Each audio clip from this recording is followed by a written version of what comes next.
Tonight on TNT Sunday Night Special, we're in the sold-out Georgia Dome, where the Chiefs come to Atlanta for the first time since 1972.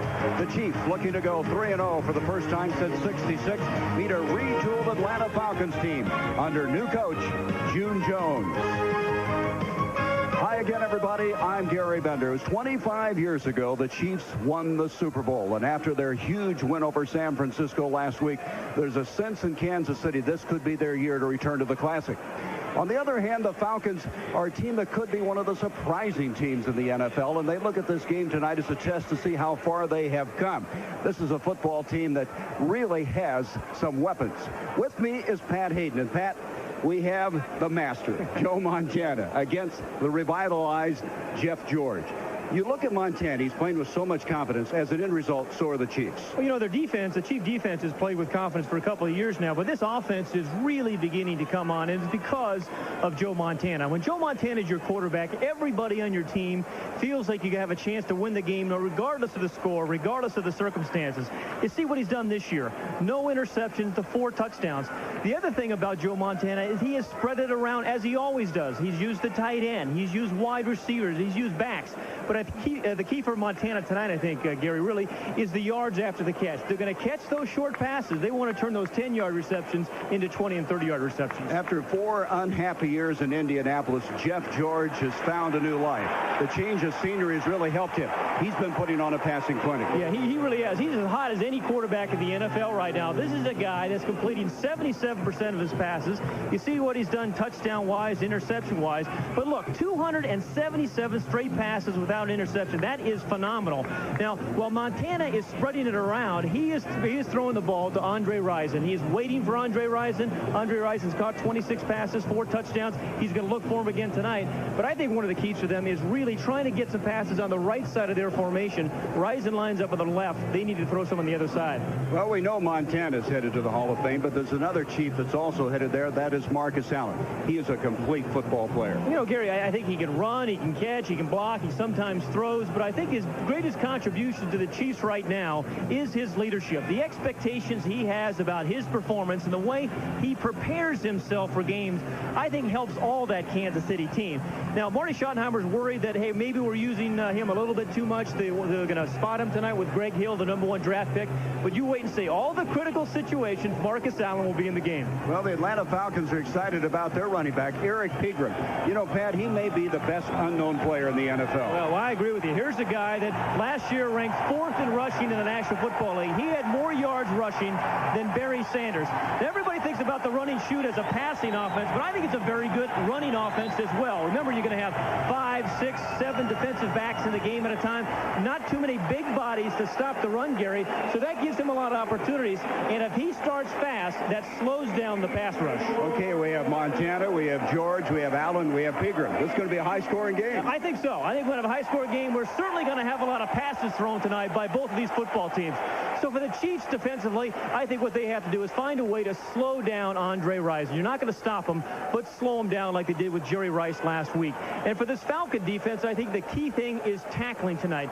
You know Montana is going to complete those short passes, but they have to tackle those receivers after the catch. The Chiefs, directed by this man, Marty Schottenheimer. He'll be 51 years old the 23rd of this month. He took the Chiefs to their first AFC West title since '71. He's had 4 straight 10-win seasons. In his career, he is 3-0 against Atlanta.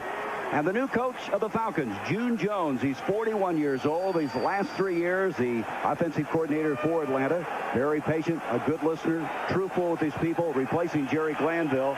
And I might add, he doesn't leave tickets for Elvis. He knows that he's no longer with us. So as we start this game, the Falcons have won the toss. They will receive, and Lynn Elliott gets into this one. Tony Smith back deep. To the 20, and he'll be tackled there. As you see, these throwback uniforms, the Falcons wearing the uniforms that they wore from '71 to '89. Well, Jeff George, #1 rated quarterback of the NFC after 2 weeks. 77% completion, 6 touchdowns, no interceptions. He's just been spectacular. He goes into tonight throwing 277 consecutive passes without an interception.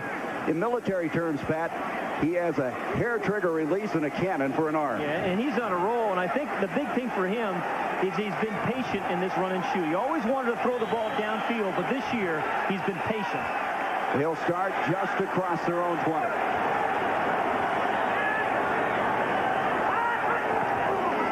Jeff George on first down to throw. Near side, Ricky Sanders, a former Washington Redskin, makes the catch, an 8-yard pickup on the play. Let's look now at the rest of this Atlanta offense. They have 7 new starters on offense. We mentioned Pegram. He's the number 4 rusher in the NFL. Sanders inactive the first 2 games, making his first catch just a moment ago. This offensive line is a veteran offensive line led by Mike Ken in his 17th year, and he says his final year in the NFL. Second down and a short 2.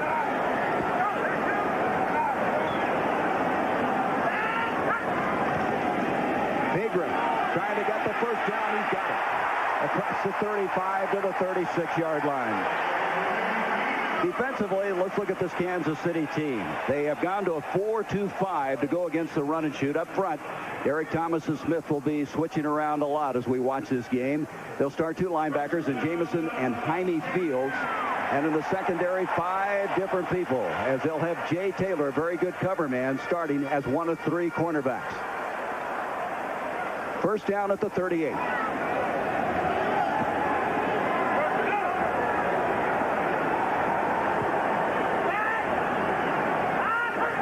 Sanders in motion. George releases it to Sanders. Same play as earlier. Sanders makes his second catch. Dale Carter coming back. The experience of Sanders, a good guy to go to early in a football game. Yeah, you know, particularly when you're trying to spread it around. Remember, they came into this game, everybody concentrating on Andre Rison. But one of the things you have to do is you have to protect first. You push Derek Thomas upfield. That's Mike Ken, the left tackle. It creates a big old throwing lane. And Andre Rison had run an inside route, and Ricky Sanders just kind of circled out in the back, right in the flat there for an easy catch in a big game. Second down and 4.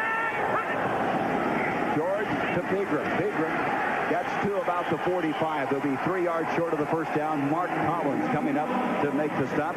Collins, of course, one of the free agent pickups coming from the New York Giants. A secondary that was suspect heading into the year, but Marty Schottenheimer has assured us that this may be the best secondary he's had, a best tackling secondary anyway. Yeah, and watch the tacklers of the Chiefs. They have forced 8 turnovers this year, where there have been 8 interceptions and 8 fumbles recoveries, and they're going to try that tonight. You may not pick Jeff George off, but those secondary guys, and Derek Thomas and Neil Smith, they'll be stripping the receivers after the catch. 3rd and 3.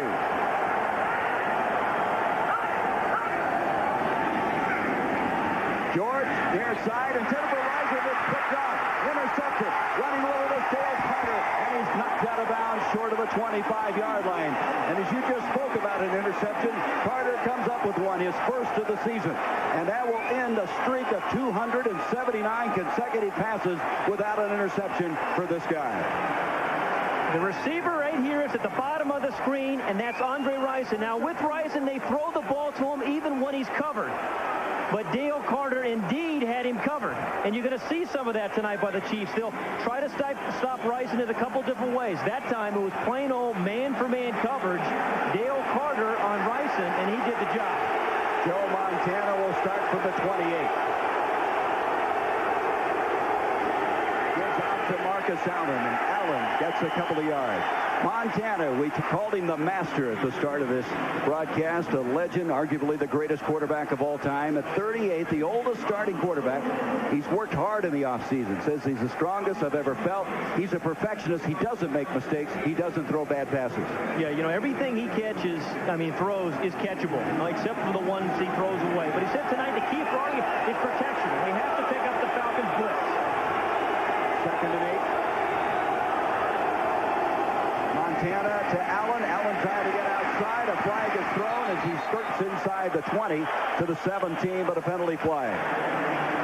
Marcus Allen last week had 114 yards in total offense and was brilliant again in the goal line area.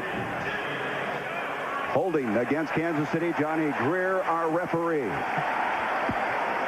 You know, Keith Cash, number 89, excuse me, it's number 82, the tight end there. And here's Keith Cash, 89. Holding. He's been featured as a receiver, but now you see the block. They called the hold on him, but really kind of blocked two guys. But Keith Cash is a guy they're trying to feature in the passing game tonight. He has emerged as a real weapon for this Kansas City team. Second and 18 after the penalty.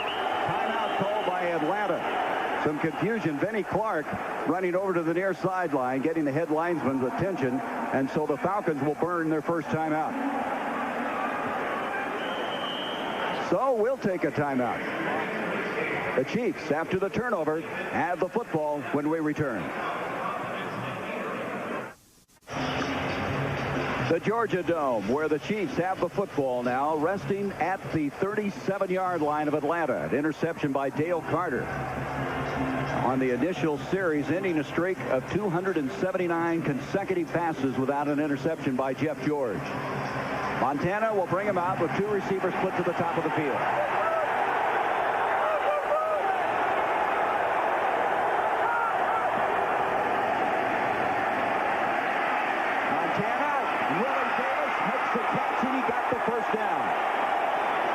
He's just short of the 15. Kevin Ross, a former teammate who had 30 interceptions in his career for Kansas City, made that particular stop, a 20-yard gain. Offensively for the Chiefs, we talked about Marcus Allen at 34. He seems to just be getting younger and younger. Anders has the most catches on the team with 12. This is an offensive line that was held intact, a very good offensive line. John Alt has started every game for the last 5 years. Marcus Allen on a cut against the green inside the 15 to the 13-yard line. You know, look at the Chiefs' opening drives the first two games this year. And there's a real throwback brawl, I guess. But they've you know, with Montana, they've always been a fast starting team. I mean, he's a great opening drive quarterback. You see what they did the first two games, long drives. Now their defense set them up with a short field, so if they get the ball in the end zone, the time of possession will be tough. But they're a very, very good opening drive team. 2nd and 7. Allen in motion, looking for the far side. Catch by J.J. Burton. He breaks the tackle. Touchdown, Kansas City. Gary, we said one of the keys to this ball game was tackling by the Falcons. I mean, Joe Montana is a chef, and he'll saute you with those short little passes, and you have to be able to tackle those receivers. Otherwise, they're going to make mistakes. Burton's at the top of the screen, number 88. They're going to make you miss, and it's going to result in a touchdown. I mean, that should have only been an 8-yard gain. Instead, the Chiefs are up 6-0. Point after attempt now by Lynn Elliott out of the hold of Harold, I should say, Louis Aguiar, as he makes it 7-0. So they capitalize on the turnover. 4 plays, 28 yards. Get your hands up. Sometimes you can tip the ball, because if you don't, the Chiefs are going to burn you like this. 7-0.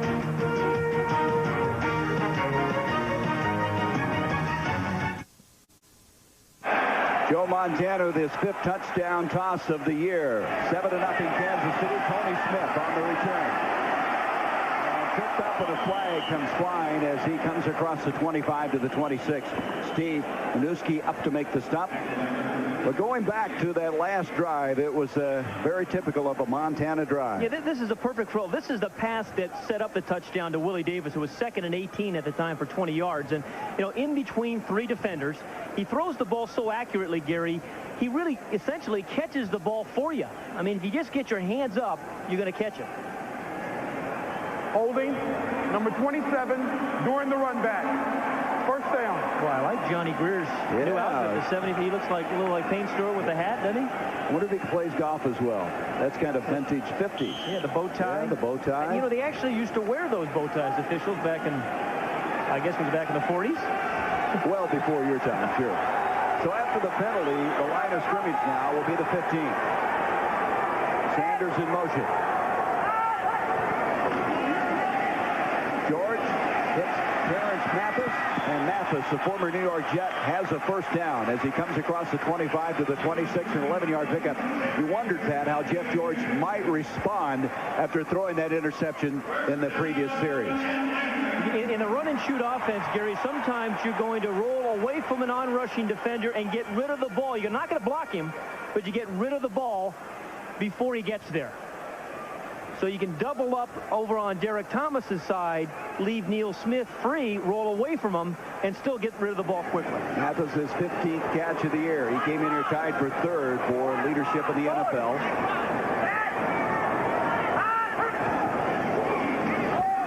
George being flushed out, gets rid of it. A bullet. He completes it to Mathis. Mathis in a foot race to the near side is tackled. He is just short of the first down. Derek Thomas from the backside was after George. He felt it, and he put the ball on a line to get it to Terrence Mathis and get the completion. This is one of the battles we want to watch. Bob Whitfield's number 70 for the Falcons. That's against Neil Smith. I mean, he's going to be pass protecting on virtually every play tonight. Again, he just does his job. On the other side, Derek Thomas came free because that time they were blocking Neil Smith, and they let Derek Thomas come clean from the backside. Whitfield, a former first-round draft pick out of Stanford. It's just short of the first down. It's second down and a half yard to go.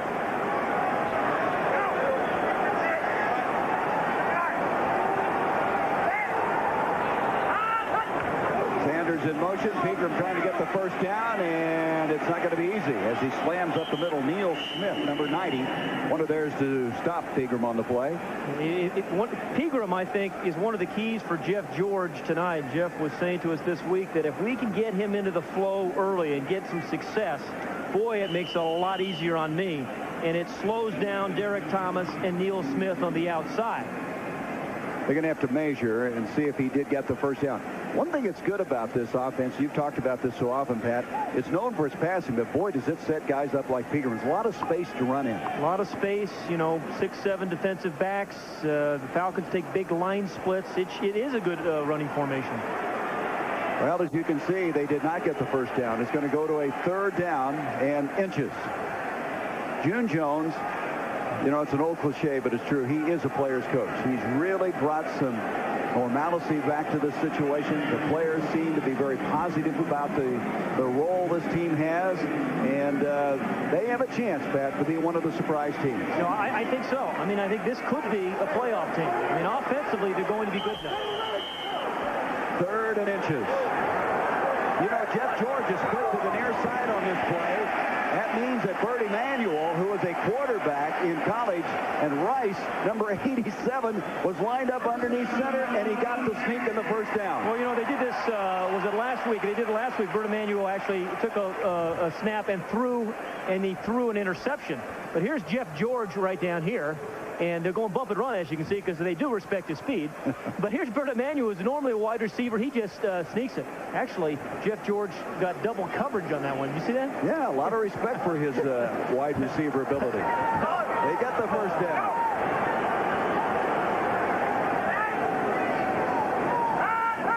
Mathis in motion. Thomas coming off the corner, putting some heat on. George is going to run and slides a couple of yards short of the first down. Again, it was Derek Thomas coming off the corner. You're so aware of number 58. George Jamison coming up then and being sure that Jeff George didn't continue further.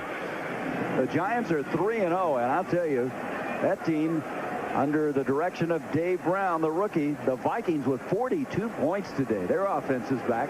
3 field goals by Morton Anderson.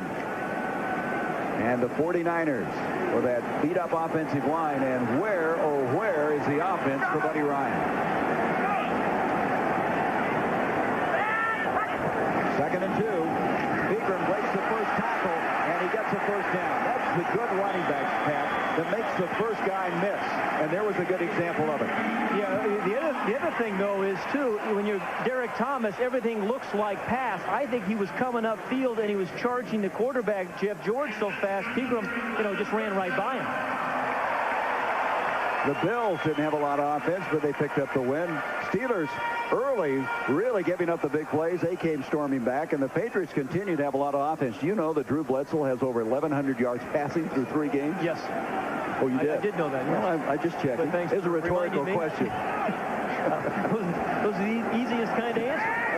First down for the 49. Here's Pigram again. And Pigram close to 5 yards. And that's their goal. Mouse Davis, the offensive coordinator, said we want 5 yards a run.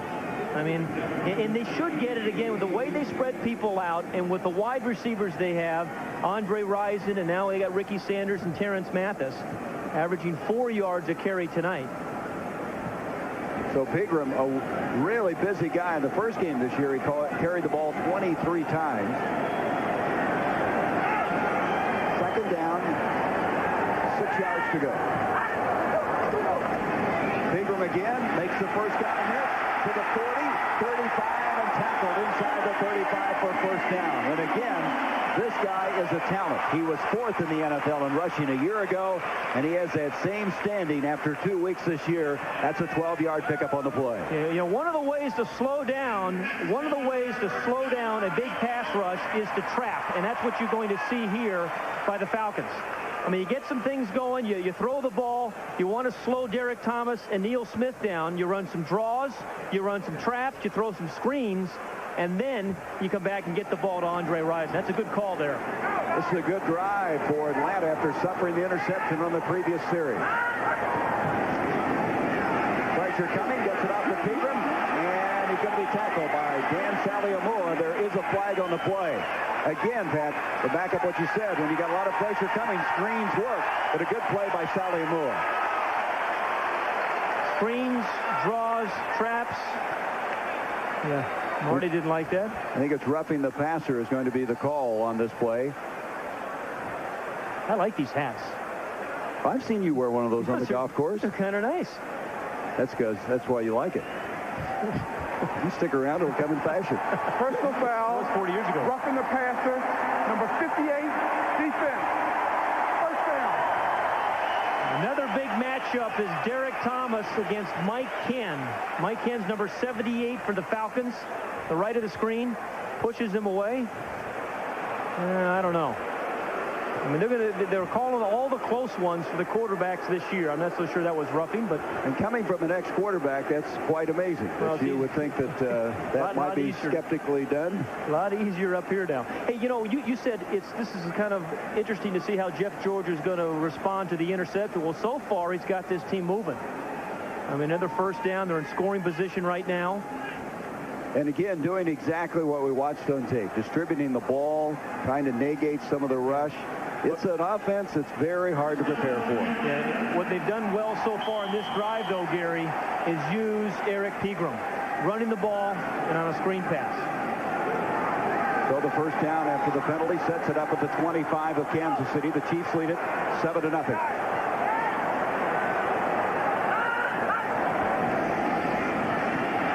George, that's a little wide receiver screen to Ricky Sanders, and Sanders didn't get a lot on the play. Pretty good reaction that time by Dale Carter, who had an interception earlier. So a little screen to Sanders. Yeah, and I think Mark Collins, too. I mean, really, they're not forcing the ball tonight to Andre Rison. They're beginning to use a lot of these other guys, including Ricky Sanders. Now, if he can get a couple of blocks, try to leg whip him there, that's Mark Collins, you have a chance to make something happen, but a very good tackle there by Dale Carter. Dale Carter's made a nice interception, and that time he saved a big game. 11th play of the drive, 2nd and 8.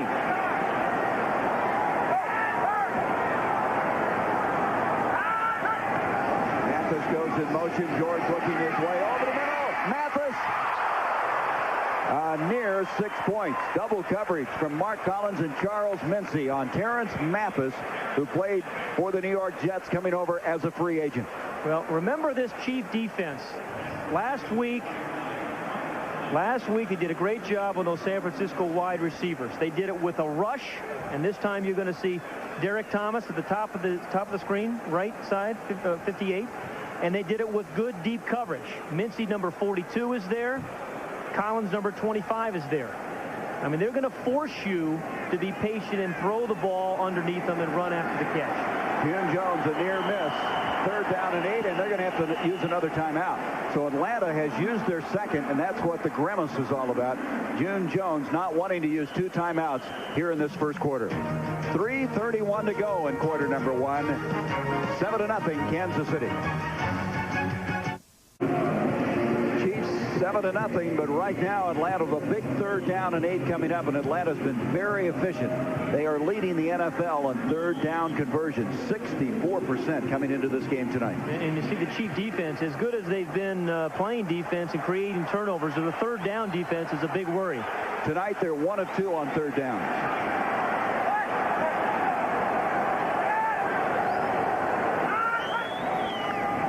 On a 3rd and 8, George setting up deep. He's hit from behind. The ball comes loose. And the Chiefs feel they have it. It was Derek Thomas looping around from the backside. And it's Thomas that comes out of the pile with the ball. He features the blind side strip. 2 turnovers in the first quarter. That's been the difference so far. Marty Schottenheimer's defense very opportunistic. Let's go back to the sack of Derek Thomas and the blind side strip. He's going to beat Mike Ken deep. And then he's never satisfied with just getting to the quarterback. He wants to make something happen when he gets there. I mean, he has 2 speeds. He has the speed to beat the tackle, and then he has that closing speed on the quarterback, and then he knocks it away. That's his 70th career sack. First down at the 30.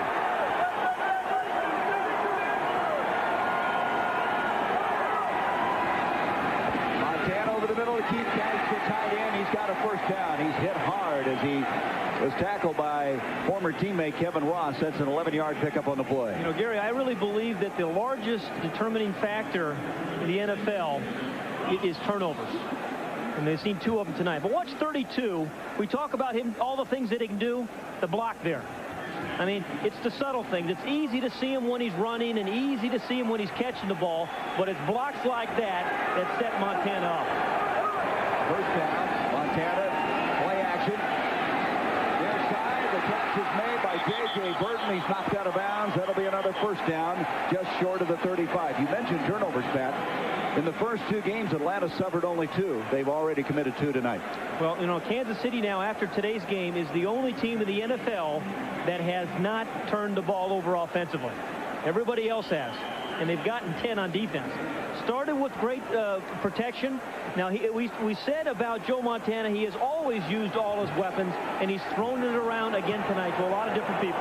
4 of 4 for 66 yards. Marcus Allen inside the 35 to the 33-yard line. You know, it's just so, the NFL defenses are so tough, it's hard to be methodical. And unless you can turn the ball over, I think it's hard to win consistently. Since 1990, look at this. The Chiefs, the very best, and that's up to the moment. Look at that, plus 75. I mean, there's not even anybody in their neighborhood right now. That is huge. 2nd and 7.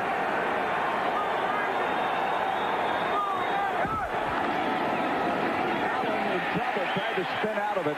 Lester Archambault was there. Ron George, number 50, Archambault, they use on run plays and bring him out on the nickel. And he made excellent penetration on that one. Yeah, and that's what the Falcons need defensively right now. They need a lift. They need a negative play. I mean, it's Archambault, it's Ron George there creating the penetration, but they need to do something as the Kansas City defense has done. A sold-out Georgia Dome, over 71,000 here tonight. You know, people still rearrange their Sundays to watch Joe Montana, don't they? Yep, we did. Yeah. 3rd down and 9. And Kevin Ross going high on a ball intended on the near side for rookie Blake Dawson. Boy, that's what you call closing speed. Now, that ball was in the air for a while, but Kevin Ross got a great jump on it. He comes really from a linebacker spot. He is number 36 for the Falcons. Kind of playing that outside zone. Sees the ball is thrown. He turns and closes and knocks one away. That's good defense. Well, Kevin Ross, this has got to be very important to him. He played so many years, 10 years with Kansas City. Louis Aguiar comes in and to punt the football. He was brilliant last week. 2 punts inside the 20. In fact, inside the 6 twice. And he's done it again. Dale Carter down to field it. And this is beginning to become monotonous if you're an opponent for Louis Aguiar. That's a 30-yard punt. Beautifully pooched. Yeah, that beautifully pooched. That's past tense. That's past tense. I like that. But, you know, not too often that punters get to cheer and wear real face masks like Aguiar is. He's got the real face mask. But, I mean, special teams. We talked about special teams all year. Kurt Schottenheimer is a special teams coach for the Chiefs. And that was a perfectly designed pooch punt, and he had the coverage down there. I mean, Dale Carter was there, you know, a second before the punt got there. He was the punter the last 3 years for the New York Jets. 1 year in the World League in Barcelona. One time he won a car in a kicking contest in San Francisco. It's frustrating turning the ball over twice. Now you have to go 95 yards.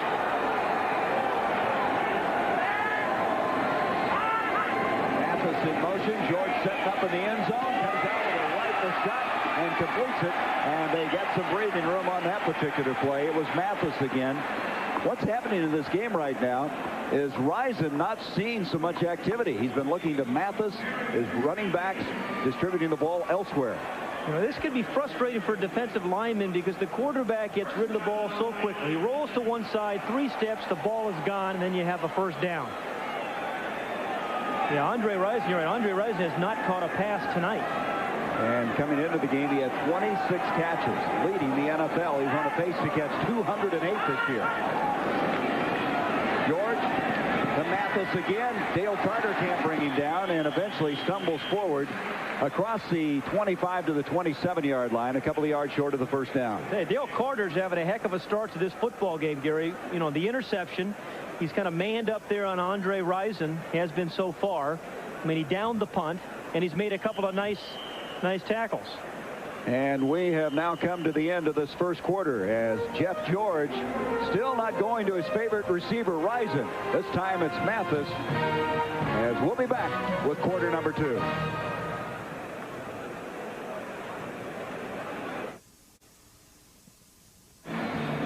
Well, we're talking about what's going on with Andre Rison right here. He is matched up with Dale Carter. This time, he's just really kind of clearing out a zone. This is Mathis here, and Carter's going to take him and then fall back and make the tackle. So far, Andre Rison has really been clearing out zones for Terrence Mathis, but Dale Carter's had an awfully good ball game tackling, intercepting the ball, and on special teams.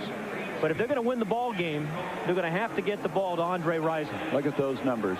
He has 394 catches in his 5 years in the league. That's the most ever in the history of the NFL. Second down now, 2, as we come back, start the second quarter. Sprint draw, handoff to Pegram. Pegram with the first down. Brings it out to the 33. Greg Cregan, the former Denver Bronco, made a stop. There is a penalty flag, however, at the line of scrimmage.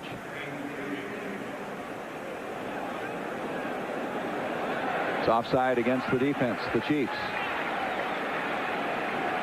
Marty Schottenheimer talked about how emotional last week's win was in Arrowhead Stadium. But he has a rule. He says by noon on Monday, you put that game behind you and move ahead to the next week. 34, defense. You line up in the neutral zone. The penalty is declined. Talk about the Falcons running game. See how the splits here. I mean, they're creating natural holes here for running backs to run in. And remember, there's 5 defensive backs in the game. Not as many run stoppers in the game, so it should be and is a pretty good running formation. So they refuse a penalty, have the first down run by Pegram. Pegram again.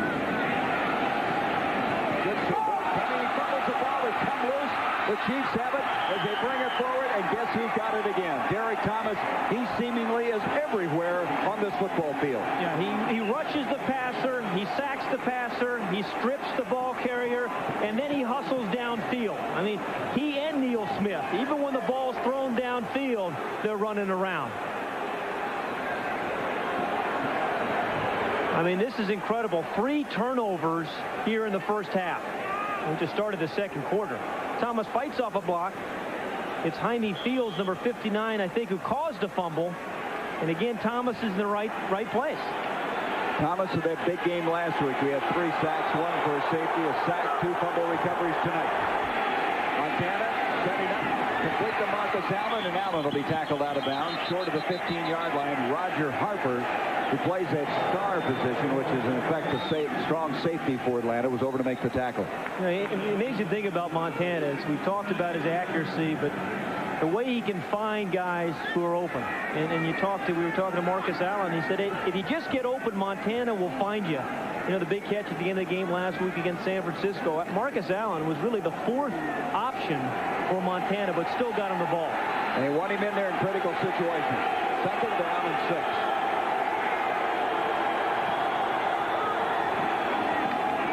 This is Kimball Anders, a very versatile fullback, and Anders very close to the first down. He needed to get to the 10.5-yard line. Just a moment ago, that play by Marcus Allen moved him over 14,000 yards combined. 9th player in history to go over that standard. And they say the way he's playing, he looks like he's 24 instead of 34. You know, you no wonder he was in Al Davis's doghouse for 4 years. What he was for, I don't know, because he can still play. But yes, he can. But if he had really contributed those 4 years, you wonder what his numbers would have looked like. He got out of the doghouse, and he has resurrected his career in Kansas City. And the indication is that they got the first down. We understand that Pierce Holt has been injured. This guy plays until his tank is empty. In fact, he was telling us a lot of times he plays so hard, he gets dehydrated, and he loses his voice. Yeah, can't even talk after the game. Reporters just stay away from him. So it is a first down at the 11-yard line. If Falcon defense really, again, has to make something here, at least put some pressure on Montana. Get in his face. Motion, hand off to Anders again, and Anders, as the flag is thrown, goes to the 8-yard line for the penalty flag again. Anders has become a very complete player, good receiver, excellent blocker. And this one's coming back. It's holding against Kansas City. You know, Gary, I know Marty Schottenheimer's upset about the penalty, but their offense, we talked about confidence at the beginning of the broadcast. They look confident. 79, offense. Still first down. They're playing with confidence, but, you know, they're running the football, power running the football a lot better than they did a year ago. I mean, that Marcus Allen being here for 2 years, you know, you draft Greg Hill and Donnell Bennett, and they're running the ball better. Well, they got the Final Four last year, Pat. Only 2 guys knew the offense. That was Montana and Paul Hackett. Good pass to Greg Hill, the rookie from Texas A&M, and Hill is clotheslined as he's knocked out at the 7. There's another penalty flag. Kevin Ross came over, and now we have a fight going on and another flag thrown out of the field of play. Now it looks like a throwback game, doesn't it? Greg Hill, the exciting rookie, their first-round draft pick. But, again, the accuracy of Montana, Hill did not have to adjust for that ball at all. You know, he picked up a good block, I think it was, from Kimball Anders, and then a wide receiver. But he caught the ball on a full sprint because he didn't have to adjust. These guys are setting their tee time for next Saturday. They better find an inside source. It's taken them a long time to get those tee times ready. So we have flags everywhere. We have one off the field of play, one near the line of scrimmage. And Johnny Greer is going to explain it all. We have multiple fouls on the offense. Personal foul, unsportsmanlike conduct on number 80 is declined. Holding, number 38, will be accepted. Oh. Well, that was Lake Dawson, number 80, and Kimball Anders, number 38. Here was the catch, but watch, he's in full speed, catches the ball. There's at the top of the screen, number 38 was the penalty there. Personal foul comes late. Now, Kevin Ross, they didn't call a penalty on Ross. They should have, though. You cannot go for the head. They did not call a penalty on Kevin Ross. They called a personal foul on Lake Dawson of the Chiefs. But that should have been a foul. Lake Dawson, the rookie out of Notre Dame, and Marty's having explained a little more in detail. By the way, that's the 3rd holding call tonight against Kansas City. Marty looks like he just got his car stolen. One thing that this guy does is he has patience with his young players. He really develops young talent very well. Next Sunday, will be in the Meadowlands. The Jets, Pete Carroll, the new coach of the New York Jets, a team that won their first 2 ball games. Boomer Esiason, and Dave Wanstead, Chicago Bears. The Bears will be in the Meadowlands, and we'll be there. It all begins at 7:30 with a Silver Bullet Stadium show.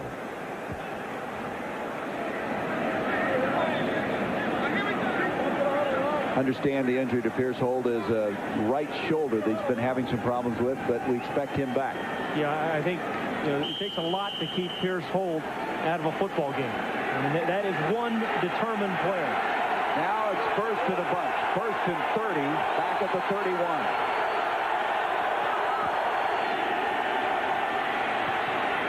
And broken up in the air, jump ball incomplete. That ball was batted way up in the air. And I think it was Keith Cash who almost caught it.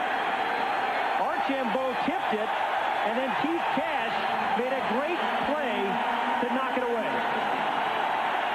I mean, to the eyes of Joe Montana, he has a feel for people, but you can't get fooled by him if you're a defensive back, because he'll look you off. Sometimes you get your hands up, good things happen. It was tipped. Can't rush him sometimes, get those paws up. But I tell you, Keith Cash made a great play to save an interception. That was Archambault. There's a delayed handoff to Marcus Allen. That did not fool Atlanta. This crowd now reacting. Allen got a yard, and that's all. And they still need 29 yards to go for a first down. Gathers was in there. Jumpy Gathers.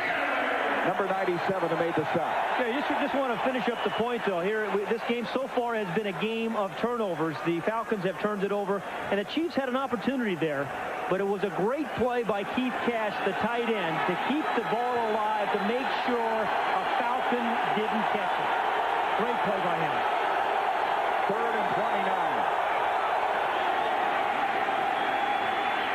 Montana. And that ball's incomplete, and 3 or 4 people had a shot at it. J.J. Burton deep in the end zone, but Willie Davis at about the 3 looked like the intended target. Incomplete, and Atlanta is able to hold defensively. 4th down. And that's a big defensive series for the Atlanta Falcons. Lynn Elliott will come in. You can see his long 40-year 27. This will be his longest attempt from 47 yards away. The former Dallas Cowboy, who was cut last year and has come back and done a very creditable job for the Chiefs. Out of the hole of Aguiar. The kick is on the way, and it is good. And Kansas City has extended their lead 10-0. That's got to be a confidence builder for Lynn Elliott, replacing Nick Lowry, who for 14 years was the kicker for Kansas City. We said it was a big defensive series for the Falcons, and they're very much still in this ball game. Well, this so far has been a game of turnovers, and the Chief defense has caused 3 of them. First, early in the first quarter, it was an interception, a great interception by Dale Carter on a ball thrown to Andre Rison. And then it was a strip on a sack by Derek Thomas. In the third one, Thomas recovered. So that has been the difference of the ball game. They've had 7 takeaways in the last 4 quarters. The kickoff coming to Tony Smith.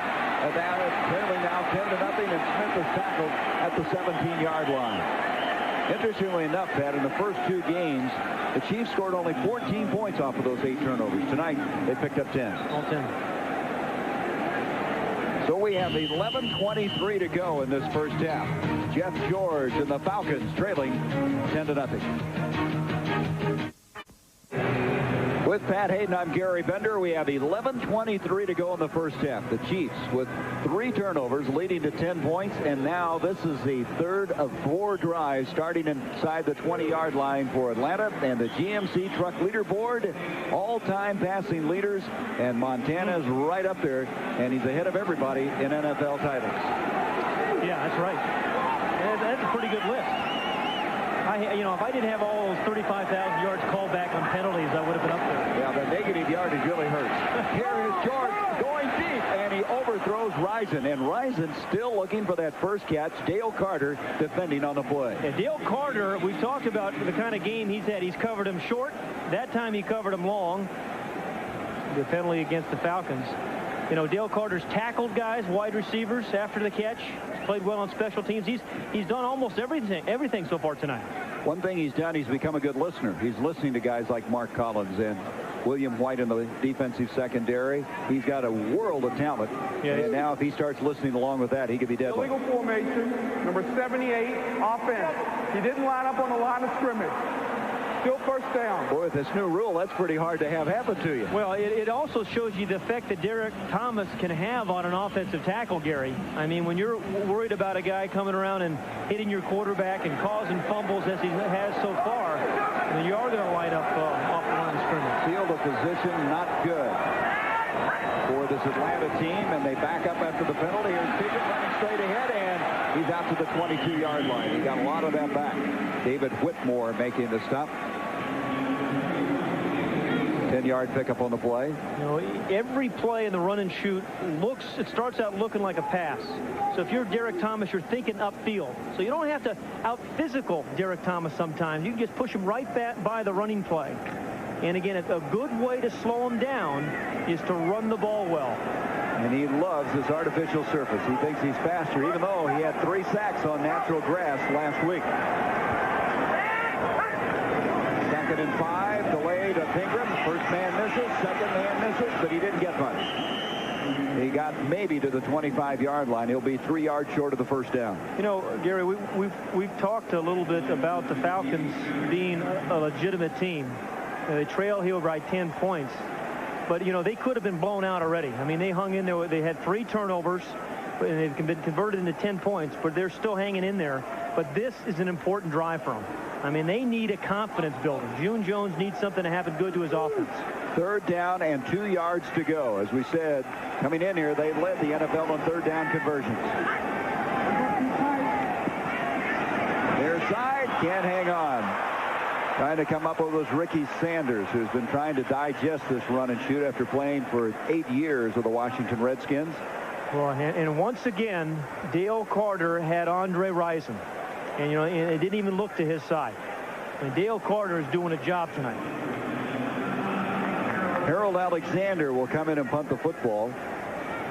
He's averaging almost 46 yards a punt, and that is 2nd in the NFC, 4th in the NFL. And now going back deep will be Dana Hughes. Alexander, oh, he got into this one. Hughes coming back to the 23-yard line. He had a 55-yard return last week and brings it out to the 38. So Kansas City with a 10-0 lead will set up after that 52-yard punt and 15-yard return.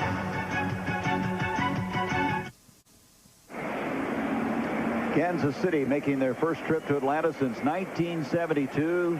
Obviously their first appearance in the Georgia Dome with a 10-0 lead. They have precipitated 3 turnovers in this ball game and now set up at their own 38-yard line. And Greg Hill now has come in, replacing Marcus Allen in running back. Marty Schottenheimer wants to get Hill in there as much as he can. He wants to keep some of the wear and tear off of Marcus Allen.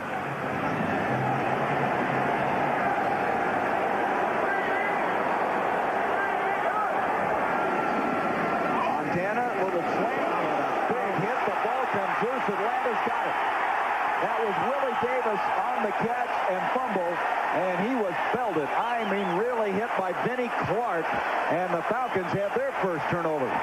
Yeah, the Falcon defense has played pretty well tonight, Gary, and that's the first turnover by the Chief offense this year. But this is what Montana's going to do. We talk about him and how he likes to saute you, throw those short routes. And remember at the beginning of the show, we said to tackle after the catch. And Vinnie Clark just absolutely tattooed Willie Davis. And it's no surprise he fumbles this ball. And there's some hustling red jerseys over there to make a recovery. That's Ron George, number 50, I believe, that eventually comes up with a fumble recovery. And now they need to turn this into some points. And they should be fired up because they've played well. Their first giveaway of the season for Kansas City. They come out quickly, complete to Mathis. Mathis continues to be the prime receiver for Jeff George. Run out of bounds by Dale Carter. You know, everybody talks about Jeff George's quick release. I mean, that is a perfect example of it. And, you know, what a quick release really lets you do, it avoids sacks, and there's less reaction time for defensive backs. I mean, it can be frustrating rushing him because he gets rid of the ball so quickly. And if you're a defensive back, you don't have time to close the cushion because the ball gets there quickly. Mathis now has 5 catches for 48 yards. He's in motion. George, and at the feet of Ricky Sanders, incomplete. Let's go down to the sideline. Here's Kevin Kyler. Gary and Pat, you just made an observation about reaction time and quick release. One of the things that's very noticeable down here is the arm strength of Jeff George compared to Joe Montana. When George throws the ball, it gets there right now. The receivers really don't have a chance to adjust to the route. When Montana throws it, well, it's something less than that. And on that last play where the receiver was hit for a fumble, that ball was in the air a while. It allowed the defender to make an adjustment and come up with a big hit. Mosa June Jones said that Jeff George can't leap over tall buildings, but he can certainly throw the ball over tall buildings.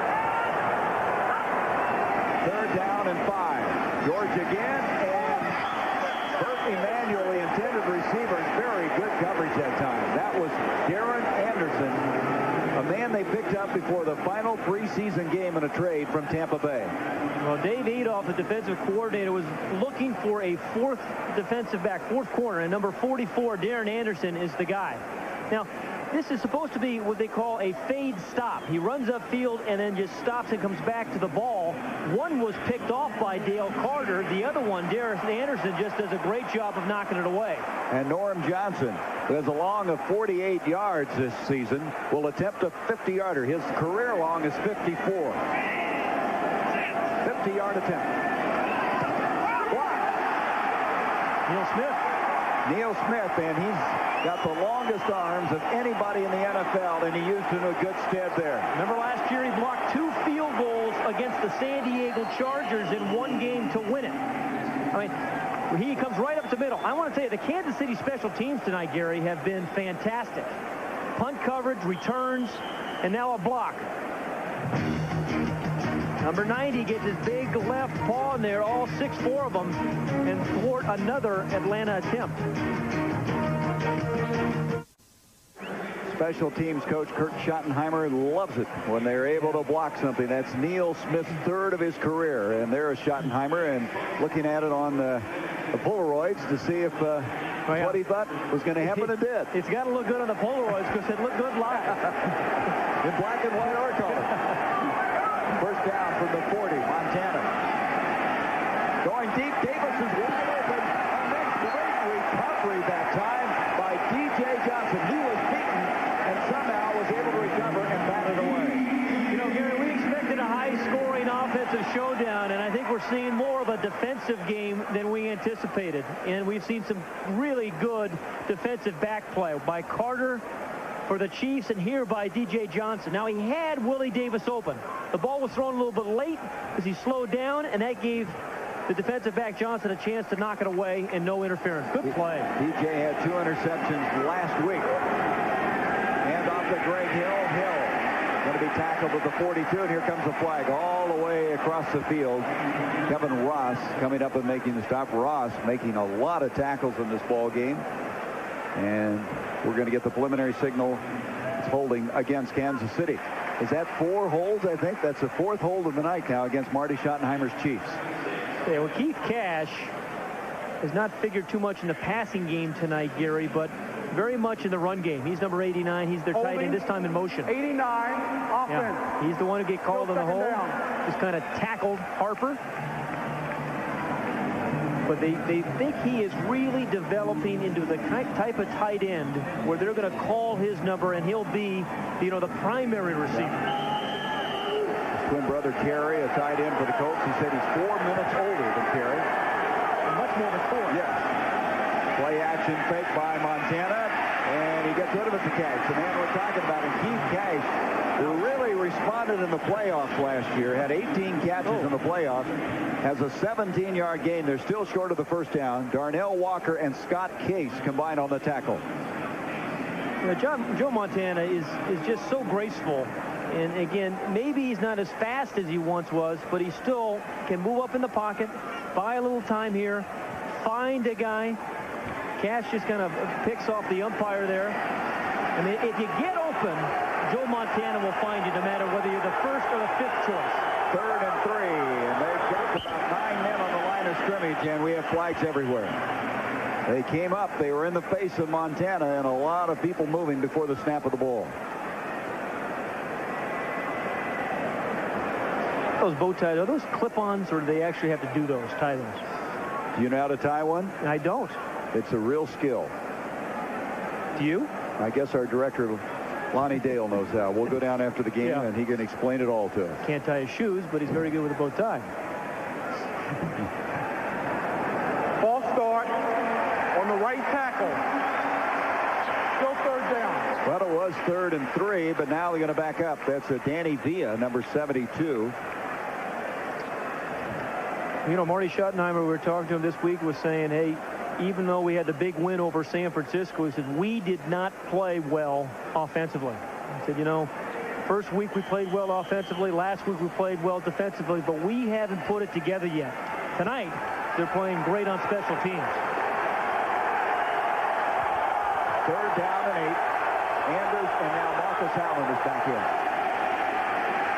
Montana, and that's out of bounds, incomplete. The intended receiver on the near side was J.J. Burton, so they'll have to punt it away. So Atlanta getting pretty good play right now defensively from this Falcon team. They just need to get something going on offense.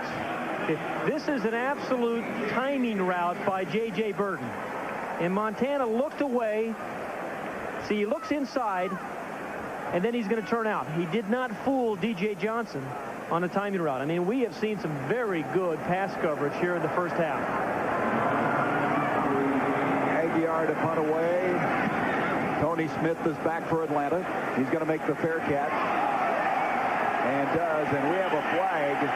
A collision occurred about 7 yards in front of Tony Smith. That was a 43-yard punt that time by Aguiar. Thing about Tony Smith, he weighs 212 pounds. He may be the biggest return man in the NFL. And they still don't have those tee times straightened out. You're right. Kurt Schottenheimer was saying about Smith, hey, he is awfully hard to tackle. Illegal block. While the ball is in the air, that's a post-possession foul. We'll go 10 yards from the spot of the catch. 1st down. So again, Atlanta will have bad field position. And here is tonight's Pennzoil scoreboard. The Giants 3-0 and make it again with another strong game.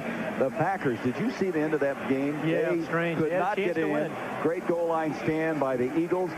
Looks like Warren Moon has gotten it together now. Yeah, boy. Struggled in the first game. Second game had 10 points. The Saints had 3 field goals. They won their first ball game of the year. 49ers beating up on the Rams. Steve Young playing with that beat-up offensive line still got the job done. Pegram is a running back. They'll start the series from the 8. Pegram gets out across the 10 to the 13-yard line. Neil Smith made the stop there. Let's look at some more of the Pennzoil score. Pegram gets out across the 10 to the 13-yard line. Neil Smith made the stop there. Let's look at some more of the Pennzoil scoreboard as we are in this 3rd week of the season. The Browns, I tell you, Buddy Ryan, his buddy ball's not going. And the Bills, Bruce Smith with another strong performance. How about the Steelers uniform today? A lot of throwback uniforms. Now I know why they changed some of those uniforms. How about the Packers? Did you see the Packers? Oh, man, there's some of those ugly. One thing about this game tonight, these two teams look very familiar. As Chiefs wearing their uniforms are worn in '66, the year they lost to the Packers in the Super Bowl. There's a quick slant to Terrence Mathis, and he's got the first down. So they dig themselves out of a hole after that penalty. That's an 11-yard pickup on the play, and it continues to be Mathis and George. And conspicuous by his absence has been Andre Rison. That's 6 catches now for Mathis. See, there's so many open spaces around here, and here's the one he just chooses. Audibles and hit this spot right here. Talking about Jeff George to Mathis. I mean, they spread people all 53 yards of the field, and they just look for that open little receiver in that open space. And, you know, they don't have a game plan each week. It's the same plays no matter what team they play. George coverage on first down. Little half roll to screen to Pegram running behind the offensive line, gets to the 31. And Tracy Rogers, number 52, over to make the tackle for the Chiefs. Even though Derek Thomas didn't make this play, you always have to be aware of him chasing. Because when he's chasing, that's when he causes most of the turnovers. And Mike Kinn in his 17th year, he's seen a lot of them through the years. They say he never gets rattled. And you could get rattled pretty easy trying to block number 58. Second down and 3. George, sideline, broken up beautifully. Dale Carter has just been sensational. What an athlete this guy is. You're right. You see 25, Mark Collins come over there and congratulate him. Mark Collins has been a great influence on him, as William White is. Top of the screen. Now, they're saying we've got to get Andre Rison involved in this game. And so they're going to give him a chance. But Dale Carter has had him one-on-one, and he covered him like a cat on Velcro. There was not a lot of room there to throw that ball. That ball was there. It would have been completed had this guy not come up with the play. Third down and 3.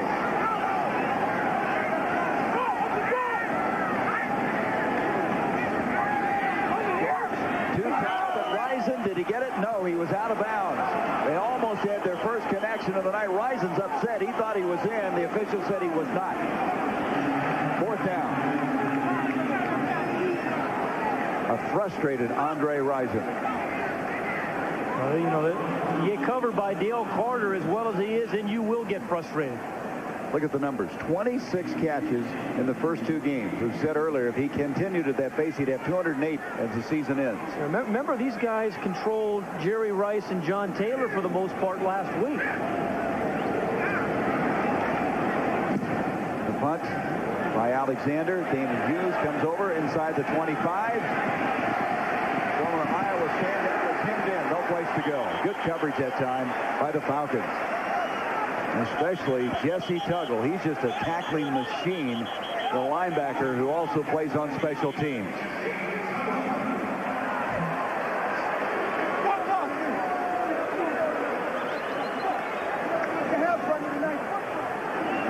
One of the good special teams players is number 46 for the Falcons, Charles Washington. Now, he's not going to make the play here, but he's going to set it up. I mean, if you're hustling and you fight through a couple of blockers, as he did, he fought through 3 different guys. You stop him, you slow him down, and hold him up, and you get the help of your teammates. He played 2 years with Kansas City, blocked a couple of punts while he was there. First down now for the 25. Montana throwing far side. J.J. Burton makes the catch. He has a first down. A good blitz protection by the offensive line of the Kansas City Chiefs. I mean, there was an inside blitz and some people in Joe Montana's face. He read it. They protected it. You know, the offensive linemen have to read that blitz as well. They did. They didn't drop back too far. They pick up the linebackers, and Montana's able to get it away. If the offensive line doesn't read it, there isn't enough room for the quarterback to step up. Burton with 3 catches. He had 2 in the 2 previous games. Near side, Willie Davis adjusted very well on that ball, and he's very close to first down. That wasn't an easy catch. A spinning move, comes up with a grab. Ron George defending on the play, and Willie Davis, who's been a big play performer and is fast becoming Joe Montana's favorite receiver, catches one there for 9 yards on the play. You know, you have to be tough to be a receiver in the NFL. Remember the shot he took a little bit earlier when he fumbled the ball? I mean, he just got absolutely drilled by Vinnie Clark. Hold up, back in the game and makes a nice adjustment for a catch. Now they're going to get him the first down. He did get enough for the first down, and they mark it at the 47-yard line. Greg Hill now has come into the backfield. 10-0. Kansas City trying to go 3-0 before they return home next week against the Rams. And that ball, one hop to Lake Dawson, and Montana had people in his face that time. The pocket was collapsing, kind of throwing it off his back foot that time. Didn't have enough on it. Well, again, the blitz coming up, he audible to a quick out to Lake Dawson. And I don't know whether Lake Dawson ran the route 2 yards too deep, or just couldn't get enough on it because of the rush. They think this guy is going to be something special. Lake Dawson, 3rd-round draft pick out of Notre Dame. He's one of the few guys I know who's caught a pass both from Rick Meyer and from Joe Montana. Two pretty good quarterbacks out of Notre Dame. At halftime, the Fruit of the Loom halftime report. Ernie Johnson will have scores and highlights. Kevin Conley, Bob Neal, LT, all here at the Georgia Dome. As that is a completion to the man we were just talking about, Dawson. And you talk about concentration. He took a real shot again from Vinnie Clark and was able to hang on. This is where Lake Dawson can help this Kansas City team as the year goes on and there's a drive to the playoffs. The physical catches in the crowd and maybe shake some people off later in the year. I mean, the ball was perfectly thrown again. I mean, away from the defender, he was able to shield him with his body. But he is, 6'1", 204 pounds, and is tough. They need some size at wide receiver. Greg Hill, change of direction, trying to go wide. Ron George is there, and help coming from Kevin Ross. Well, it's hard to run wide the NFL. You can do that in college, but it is hard to run wide the NFL when you have guys like Ron George to chase you down. Ron George did not start last week. Alton Montgomery did, but he's out with a kidney injury. And George, out of Stanford, plays a position they call the Falcon position. It's a mix between a strong safety and a linebacker. Now, Ron George, these Falcons have played well, but there's 3 minutes left in this first half. Kansas City has all 3 timeouts. They need, again, to do their job. Keep out of the end zone. Second down, virtually 10 yards to go. Montana. And Keith Gash comes up with it after wobbling it for a while. Kim Tippins is over there along with Ron George to make the stop. They're going to be 3 yards short of the first down. Very nice rush there by Pierce Holt, number 95 for the Falcons. He used to be a teammate of Joe Montana's, and he was saying he is so frustrating to rush because even when you get close, or maybe even when you beat your man, he still gets rid of the ball so quickly you can't get there. I mean, he had beaten Will Shields easily. That's a frustrating thing for a defensive lineman. Third down, 3 yards to go. Some changes as Pierce Holt took himself out of the ball game. Montana slant and picked up. What an interception by Vinnie Clark. And Clark is tackled. Clark has made 2 bone-crunching tackles and now comes up with an interception. Good defense. This game has not been anything like we really expected. We expected a lot of points, a lot of big offensive plays. Instead, we've got some great defense in this ball game. Now, Vinnie Clark, number 27, realizes with the blitz it's going to be a quick throw. It has to be a quick throw because of the blitz by the Falcons. Okay, they had run 3 blitzes earlier. Montana had thrown 2 quick outs. Now this time he reads the slant pattern run by Willie Davis and then just drives on it. He becomes a receiver and just ate up that cushion and made a really good play. And that is Joe Montana's first interception of the season. And at the 24, Atlanta hanging up. Down 10-0. George going to be sacked. George Jamison eventually got there. Salamua, though, they caused all the havoc early as everybody was in Jeff George's face. That will be the 2nd sack of the night for Kansas City. And they'll take it down to the 2-minute warning. And as you mentioned, Atlanta has only 1 timeout left. There's Vinnie Clark. What a performance by this former Ohio State Buckeye. With the interception, the first that Montana has suffered this season.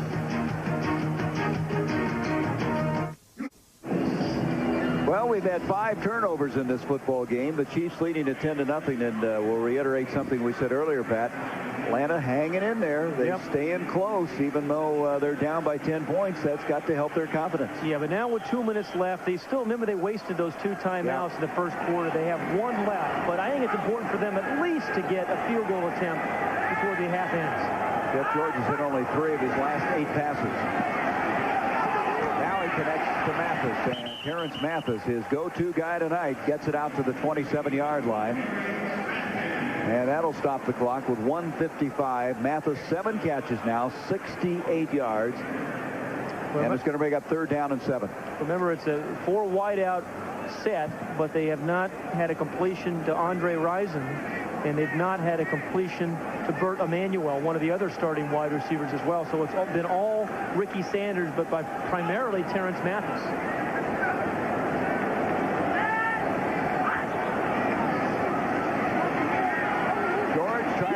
Again, and guess who's with him? Dale Carter. He is like a second skin as he stays on him all the way.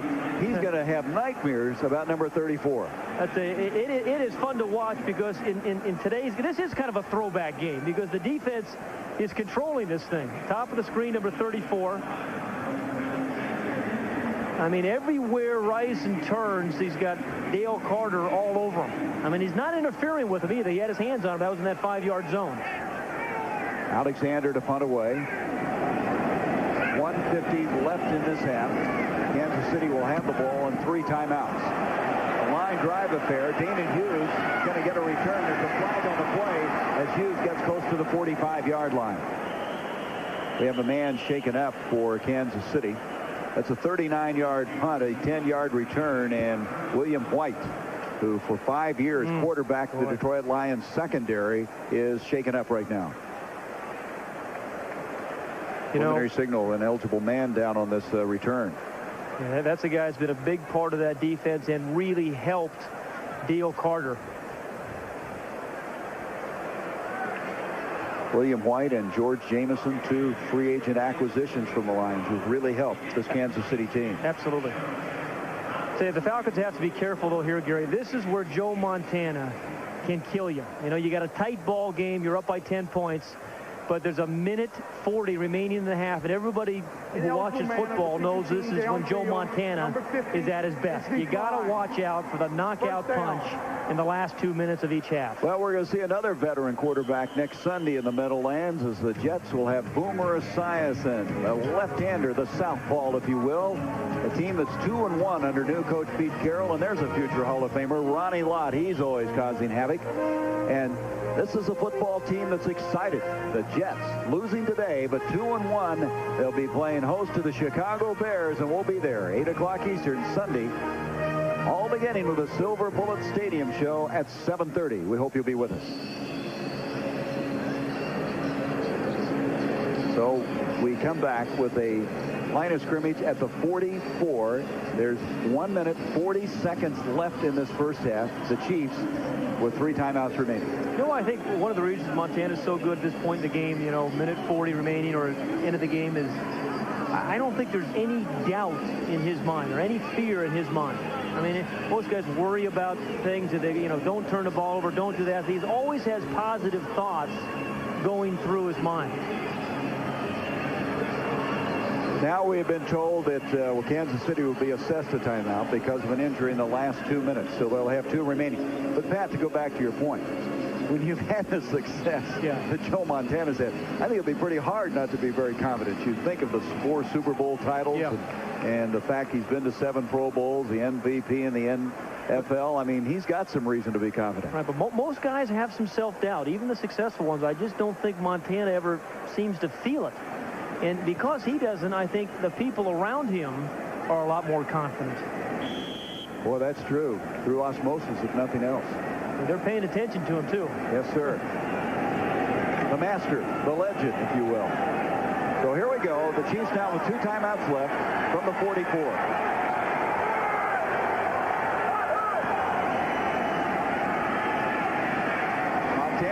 Marcus Allen, and he gets out of bounds as he's tackled across the 50 to the 49. Roger Harper made the stop, and that'll stop the clock with 1:36 left in the first half. It's always interesting to me in critical times in a game how these two seem to connect. And, you know, Marcus Allen at the end of last week's game was the key guy, both in the running game and the passing game, the final drive to seal it. And now we get in this situation, another critical situation. You find him going to Marcus Allen again. Second down, a long 3.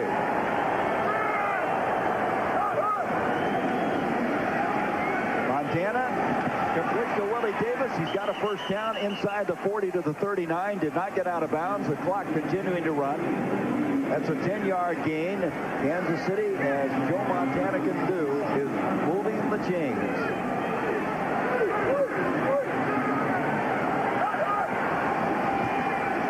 Montana to the near side, and J.J. Burton goes out of bounds. How many times do you think Joe Montana has been in a 2-minute offense and has successfully gotten it into the end zone? I tell you, a lot of quarterbacks try you, but he sautés you. I mean, it's just, he'll just find a soft spot. He'll find the open guy. I mean, you can't double everybody. and he'll find a guy that has a single coverage. So now it's a 2nd down and 3 yards to go. A short 3. Clock showing 1:10 as they come up to the line of scrimmage at 32. Right, and they're in field goal range right now, so he can't take a sack. It'd be a 49-yarder if they were to kick it now. Montana going to the corner. J.J. Bolden broken up and intercepted. What a play by D.J. Johnson. That is so typical. He did that last week, an interception near the goal line. You saw him earlier recover and come back and bat one away, and he's got his 3rd interception of the season. Boy, there has been some great corner play tonight. The ball gets thrown a little short to the wide receiver. It gives D.J. Johnson a chance to react and recover. And once again, he makes a great play. I mean, Dale Carter on one side and D.J. Johnson on the other. Looks like a ballet movement there as both of them went airborne. That now evens up the turnovers. Both teams have committed 3. And D.J. Johnson, 5 years a starter for the Pittsburgh Steelers. Yeah, this has been a great defensive game in this first half game. I expected something different, but it has been some really good defensive plays. From the 20, they'll start it. A little shovel pass, incomplete. That would not be a fumble. It's considered a pass as he got it forward to Eric Pegram, and that'll stop the clock with 56 seconds. Again, Atlanta has 1 timeout remaining, trailing 10-0 in this football game. June Jones, who played for Mouse Davis at Portland State, was an assistant for so many years in the USFL when they were running that run and shoot. They call it the red gun offense right now. So he and Mouse Davis may be the last of the run and shoot guys. Yeah. I mean, he's a good influence. June Jones is a very good influence on quarterbacks. Every quarterback with whom he has worked has gotten better. 2nd and 10. George finds some time. Neil Smith is after him, and when you know Neil Smith is after you, you just get your get up and go a little faster. It's amazing what the human body can do when a larger human body is chasing it. I mean, you know, you kind of cruising around back there, gliding, and then you see old number 90, and you kind of pick it up, put it in 2nd gear. It's not panic, but it's close. That's as close to that's as close to fear as you can get to, believe me. Well, they lose a yard. It'll be 3rd down and 11. You know, offensively, though, this first half, the Falcons have not looked real sharp. They've not been able to get the ball to Rising. They've not been in rhythm. And coming across is Darren Mickle, number 92. You know, the Falcons have not had good field position. On the other hand, Kansas City's had excellent field position. That's been big in this first half. Offside, defense, number 92. Roger Riley, our statistician, pointing out that Kansas City definitely getting the advantage. They have started their drives on their own 47-yard line average-wise. That's what turnovers do for you. You play on the short field. It's hard to drive 80 yards, but if you can get some turnovers, you can get a lead like the Chiefs have right now at 10-0. Penalty now makes it 3rd down and 6. George again, scrambling around. There's that rifle arm again, and that's a 1st down catch. And rolling up with his Ricky Sanders, a 32-year-old who averaged 52 catches a year when he played with the Redskins. See the time. Again, Atlanta with 1 timeout left. They'll kill the clock with 31, and there's a flag. I don't know if that line was set before he spiked the ball that time. Well, Pat, the question is, can June Jones go into the locker room, devise some way to get Andre Rison open? Well, first of all, he's going to be happy with the way his defense is playing. Figure that, you know, you turn the ball over that many times. There's William White. Yeah, he has a left ankle sprain. That's what we've been told up above. And downstairs, he's going to go into the locker room. The tough thing for the Falcons, though, is that really it's just only been one defender that's taken Andre Rison away. Ordinarily, you'd say, hey, if they're doubling him, they're tripling him, that's great because we got these other guys wide open. But Dale Carter's done a heck of a job on him. But they still have a lot of other defensive backs to cover their 3 other wide receivers. I tell you, Andre Rison's not used to this. I mean, this is a new chapter in his career. He's probably thinking to himself, this can't be happening to me.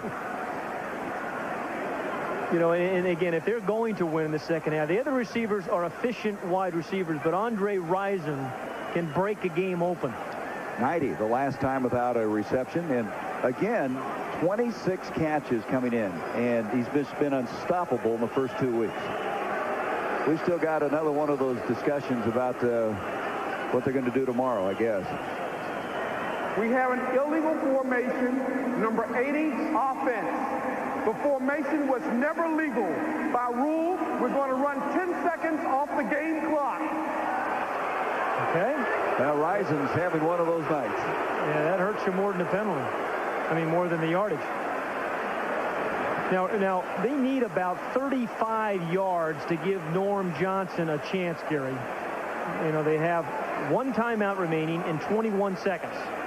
So what they have not been able to do is to play a lot of pitch and catch downfield. They've thrown a lot of short passes, but none of the intermediate passes where a receiver can catch it and run after the catch. They're down to that 20-yard range. Monty Groh has come in as they have 6 DBs in on this particular play. Groh looking, finding, searching, and completing it as the catch is made by Sanders again across the 35 to the 37. And Atlanta now will use their final timeout. They've only averaged 7 yards per completion. Atlanta has. And that has been another big story this game. Andre Rison coming in, you know, 26 catches, 4 touchdowns, for 300 yards in receptions.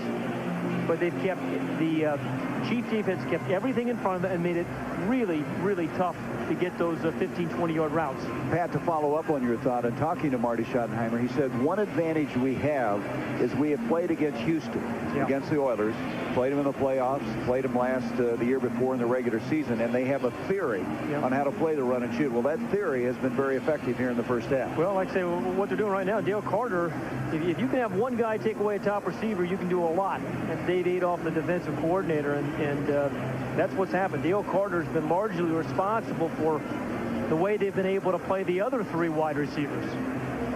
Well, Carter has been nothing short of sensational. He, along with Derek Thomas. This is a defense that has some individual talent that's as good as any in the league. The guys are wearing so many patches this week. You see all the patches they got? Yep. They're beginning to look like tennis players with all these patches. I don't know why we didn't have an outfit back to those days. They have 3 receivers. Trips formation to the near side. And George over the middle. Rison makes his first catch of the night and tries to get out of bounds, but he's caught from behind as Carter, ever so close, eventually made the stop, and we have run out of time. That's the end of the first half. Yeah, you can slow him down, but you can't stop him. But did you see Dale Carter try to strip him of the ball? And Carter still down on a knee. It's got to feel good, though, that right before halftime, Jeff George was able to get the ball into Andre Rison. A lot of highlights coming up at halftime. Ernie Johnson in our studios in Atlanta. Stay with us.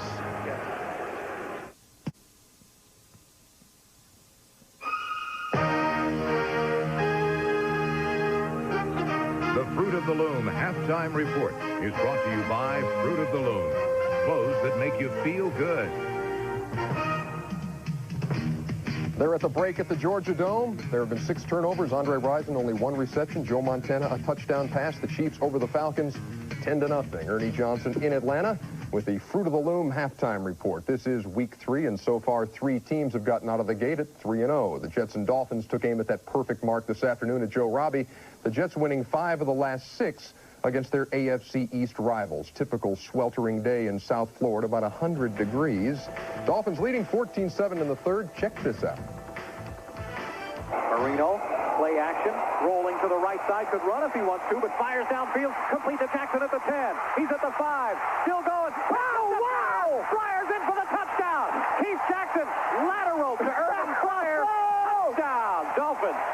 Miami stays perfect. Boomer Esiason threw 4 interceptions. The Jets lose for the first time, 28-14. Buffalo got 5 field goals from Steve Christie, 112 yards from Thurman Thomas, and 4 sacks from Bruce Smith in a 15-7 win over the Oilers. In the AFC West, the Chargers and Seahawks took 2-0 records into their Week 3 showdown, featuring quarterbacks who had not thrown an interception. Seattle's Rick Meyer and San Diego's Stan Humphries, the top-rated passer in the league. They played this one at Husky Stadium because the repairs on the Kingdome are continuing. Third period, 17-3 Chargers. And maybe a break here. Stan Humphries, is that a safety? No, they say inside the 1. And Humphries takes advantage on the very next snap. This is gutsy. and scintillating. Running back, everybody into the pattern. Here is Humphries to throw. He's looking long, got a man open. It is caught at the 40-yard line by the Chargers. Streaking is Tony Martin to the 20, to the 10. He scores! A 99-yard touchdown pass. Stan Humphries to Tony Martin. The first 99-yarder since Jaworski to Quick back in 1985. 24-10 over the Seahawks. Rick Meyer threw his first interception of the season. The Raiders 48-16 winners over the Denver Broncos. Jeff Hostetler 4 touchdown passes, 338 yards through the air. Washington and the Giants at the Meadowlands. Stan Reeves' guys are 3-0. Dave Meggett was the hero for the Giants. Here comes Sherrard in motion from the slot left. Now he goes back. He has the handoff to Meggett. Option pass. Complete. Touchdown! 31-23, the Giants 3-0 as they beat the Washington Redskins. And it was the Niners with Steve Young throwing for 355 yards, 2 touchdowns, and running for 2 other ones, beating the Rams 34-19. 6 games down and 6 to go, and the Fruit of the Loom halftime report continues. Buddy Ball, same song, 3rd verse. We'll be back.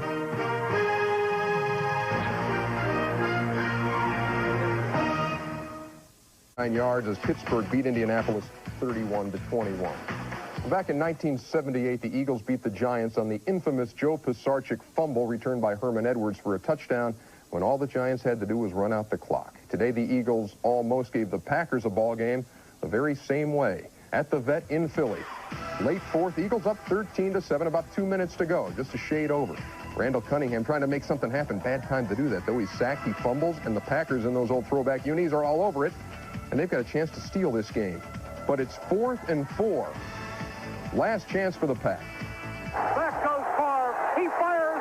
Complete, but the tackle is made on Bennett by Otis Smith. Otis Smith is right. 13-7. The Eagles go to 2-1. The Packers fall to 1-2. Reggie White had 3 tackles in his return to Veterans Stadium. New Orleans and Tampa Bay in a game that lived down to its billing. New Orleans with 3 Morton Anderson field goals, 9-7 winners over the Tampa Bay Bucks. Both teams are 1-2 as a hip pointer sent Everett to the sidelines. Minnesota and Chicago, there's that Red Granger uni. They could have used him today for the Bears. Back to throw. Cocks his arm, fires it. And it is picked off by the Vikings. On the sideline, here's Washington across the 50, 45, 40, 35, 30, 25, 20, 15, 10, 5. Touchdown, Vikings. Dwayne Washington on the pickoff. Oh, they're yucking it up in the booth as Minnesota runs away from Chicago at Soldier Field. 42-14. The Vikings are 2-1. Terry Allen had a big day. More on that in a second. New England and Cincinnati at Riverfront Stadium. 31-28. Drew Bledsoe, 30 out of 50 for 365 yards, and David Klingler was sacked 7 times by the Patriots. I talked about the big day for Terry Allen, one of several who had big days on the ground. Barry Foster with that 179-yard effort after a sluggish start in the first 2 weeks of the season. Allen, who has had both knees surgically repaired, trying to become the first skill position player to come back from that. 159 yards. Thurman Thomas went over 100 for the 2nd straight week. So did Jerome Bettis and Terry Kirby of the Dolphins, and even 100 yards on the ground. Here on TNT, Sunday night NFL, 10-0. The Chiefs with the lead over the Falcons. Joe Montana with a touchdown pass. Lots of turnovers, 6 of them so far. 3rd period just ahead. Yeah, well, that's kind of nice. And a nice hot dog for lunch. Well, you know, you mentioned this, Bob, just a while ago. We thought this would be a shootout. Yep. We thought there'd be a lot more scoring. Instead, the highlights have been on the defensive side. Yeah, with 6 turnovers in this football game, I mean, we've seen some great plays by defensive backs. I am surprised, but the quarterbacks have been out of rhythm, I think, because of some pressure. But the great corner play by D.J. Johnson and Dale Carter. Well, we're going to take a look at the Ryder game summary to show you what you were talking about as far as the turnovers are concerned. Coming into this ball game, Kansas City had not turned the ball over at all, and they have 3 here tonight. 2 interceptions by Joe Montana. And as you look at this game, 2 guys we want to really highlight are Dale Carter first of Kansas City, then D.J. Johnson of Atlanta. Let's look at Carter and look what he did in the first half. Well, he did a little bit of everything. He knocks the ball down here. Early in the game, he made a terrific interception off Jeff George, his first in 279 throws.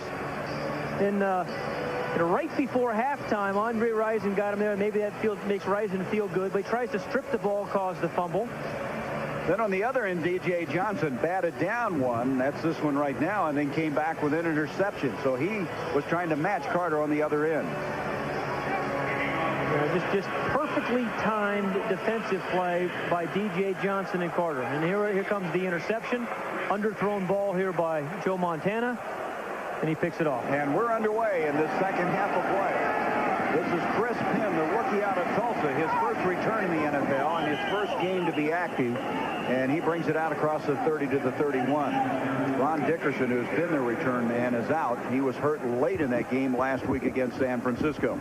So Joe Montana, who came into this football game with no interceptions and 4 touchdown passes, has suffered 2 in this game. His team has turned it over 3 times. And we talked at the very beginning of the broadcast how good he is on the opening drive of a game. He's equally good on the opening drive of a second half. So I think this is an important defensive series for the Falcons down by 10 points.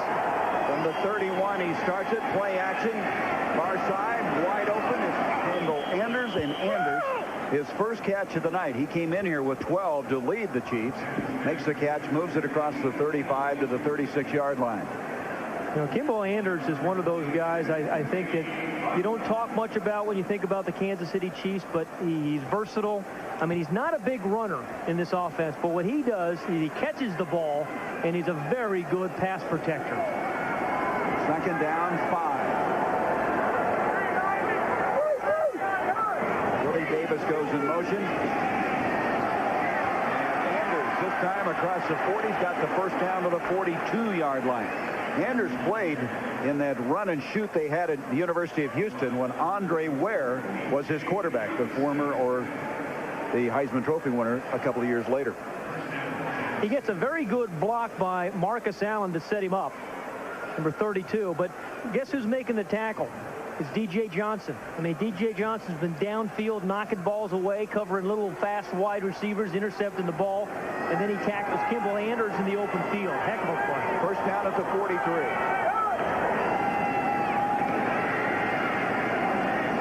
Catch by Keith Cash, and Cash hit and dropped right there. Pretty good tackle that time by Ron George. Ron George has been flying all over the football field, playing the Falcon position in this 4-2-5 for Atlanta. It's going to bring up now a second down and 3 yards to go. There's a lot of guys flying around here tonight on defense. Certainly Ron George is one of them. You know, Pierce Holt up front. He and Will Shields have a pretty good battle going too up in the line area. Allen, the single running back, 2 wideouts. Damien Hughes in motion. Marcus Allen chugging forward, trying to get the first down. Pretty good surge off the ball that time by that offensive line. You know, Marcus Allen may be the best short yardage runner I have ever seen. I mean, because he never is exactly sure how he's going to get there. He may go over the top, underneath you, around you, through you. I mean, he has about 5 different ways of being able to pick up short yardage plays and first downs. First time in 6 years to go to the Pro Bowl, but he's been there 6 times. And we mentioned he was in Al Davis's doghouse coming in here, and the Chiefs couldn't be happier to have number 32 wearing their colors now. First down.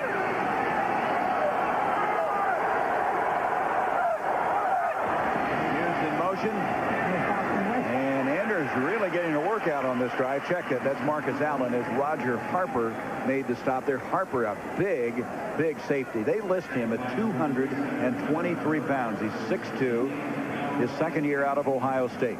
Yeah, but remember, in their situation, he plays a lot like a linebacker. I mean, that 4-2-5 they have, he's part strong safety, part linebacker, because what he can do is tackle guys, and he's very good close to the line of scrimmage. We just saw it right there as he tackled Allen. Second and 9. Montana over the middle. Willie Davis makes the catch. First down to the 22-yard line. On a blitz, if you can give the quarterback a little bit of time, as the Chief offensive line did right there, you have a matchup that you like. You have nobody in the middle, no linebackers there that can get in the way, and you have one-on-one coverage with a wide receiver, Willie Davis. So the offensive line did a great job. The inside receiver, number 84, a perfectly thrown ball by Montana, and they're in business again on that opening drive in the second half. In business at the first down at the 22. And Anders didn't get much on that play. You know, you go back to Willie Davis, Pat. He is the guy who had to wait a long time to play in the NFL. 2 years on the practice squad, 1 year in the World League.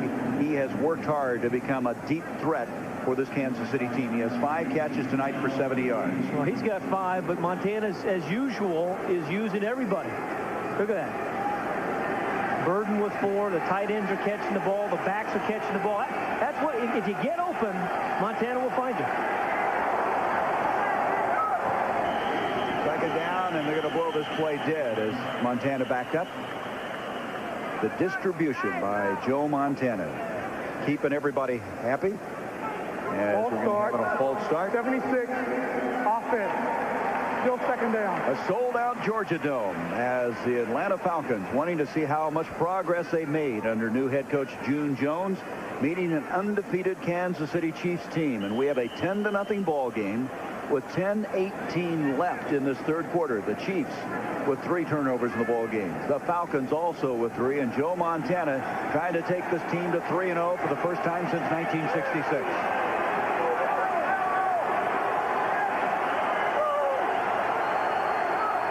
Second and 14.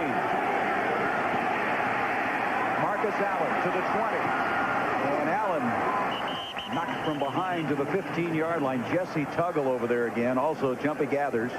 If you ever get in trouble, Marcus Allen is a good guy to dive the ball, to dump the ball to.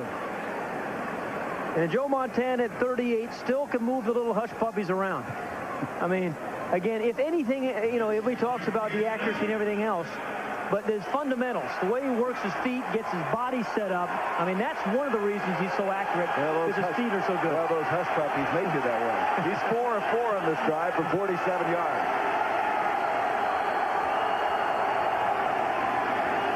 Montana buying time, being chased. Ron George is after him. He tackled him inside the 10. He stayed in bounds. There's a flag now coming late. I don't know. Any other player, maybe that's not a penalty.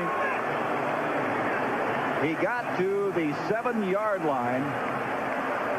And Ron George showing his speed. He got him by face mask. Yeah, I thought they were going to call a roughing penalty. Get those hush puppies moving again. I mean, this is one area he's always been able, not necessarily outrun people. He's got the high stepping going there, doesn't he? On the tackler. But really just buy himself a little bit more time. Yeah, there's the face mask. Take a look at it. Yeah, he got it. I mean, there's definitely got it. That's a penalty. And so it will move it 1st and goal to the 4. Well, he was carrying those knees high. He looked like a running back. Well, I'm not sure he was moving as fast as a running back, but he had the legs pumping there. And that's a throwback weekend. He looked like one of those old, the old Heisman guys. Now, again, the opening drive, we talked about Montana, the opening drive, where he could just carve you up on opening drives of either half. Donnell Bennett is in on the goal line situation. Number 30, the rookie. Excellent blocker. He's going to get the ball. And Bennett scores. Donnell Bennett, their 2nd-round draft pick out of Miami of Florida.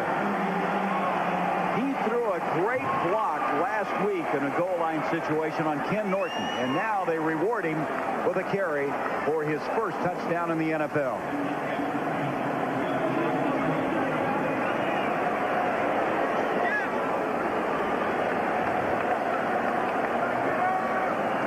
One of those patented drives that Montana can either start the game with or come out of the locker room at halftime with.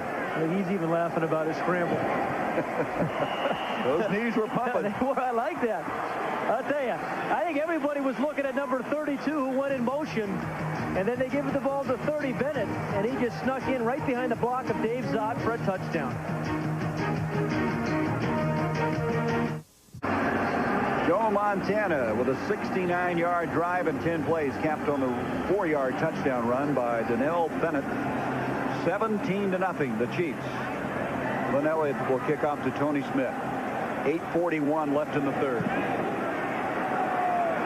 That ball is going to barely make it in, I think, or did it go out of bounds? 40-yard line. It ought to be the 40. It went out at the 1, maybe. I thought it was going to get inside the pylon. Kickoff out of bounds. So it's a 40-yard line. Placed at the 40-yard line. So from the 40, that's where the Falcons will have the football, but now down by 17.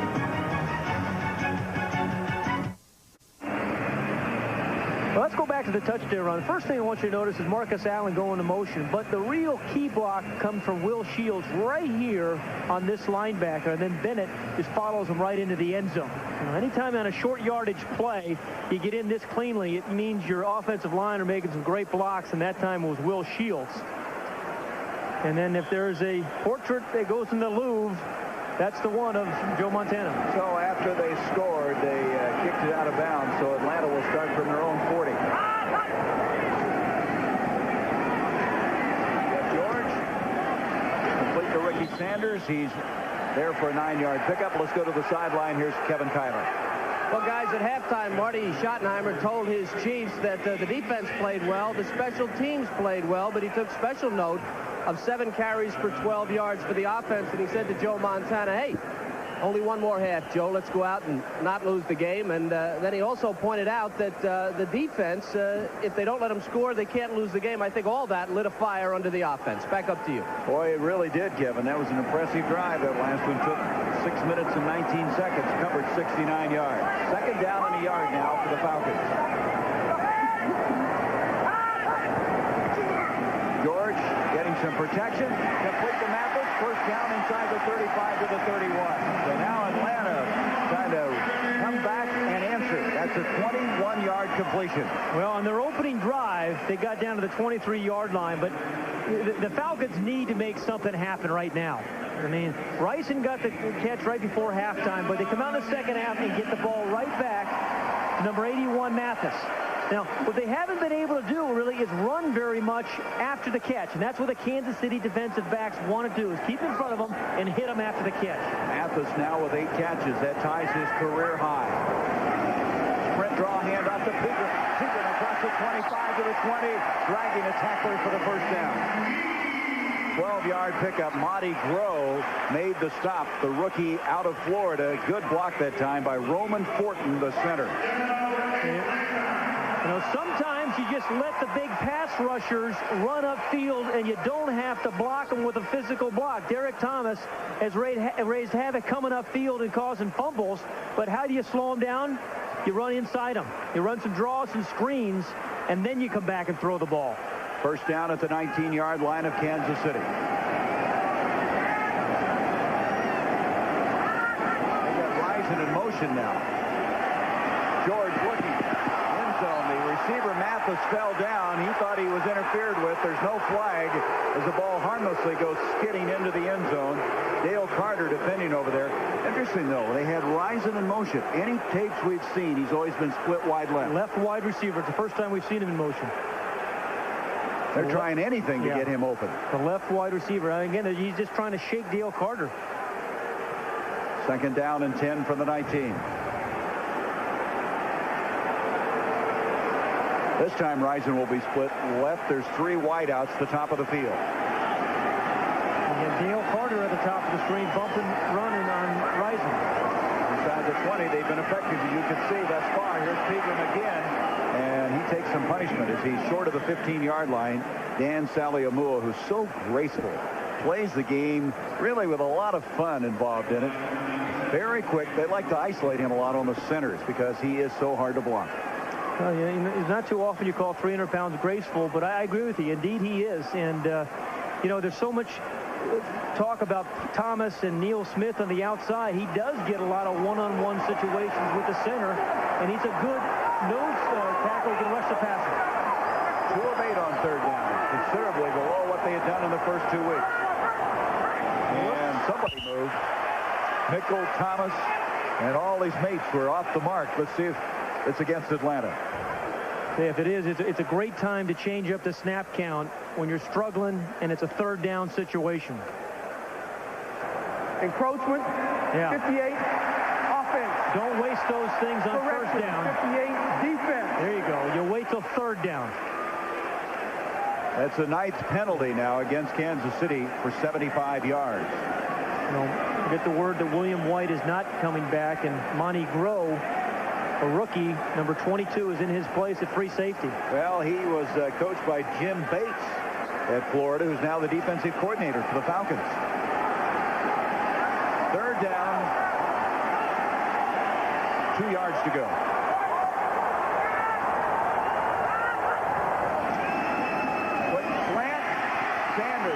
instantly tackled by the guy we were just talking about, Monty Groh. You know, Groh got hurt last year for the Gators. He started the first 5 games and broke his forearm, and as an end result was not drafted. He's a rookie free agent. So a 1st and goal now for Atlanta. And here's the last play. It's just too far for Groh to get there. Remember, they only need 2 yards. And again, with a quick release, it's very difficult for a defensive back to make up the cushion, you know, closing cushion. But if a quarterback winds up, you have a chance to close, but not with Jeff George. 1st and goal at the 8. Rison sent in motion. George looking his way.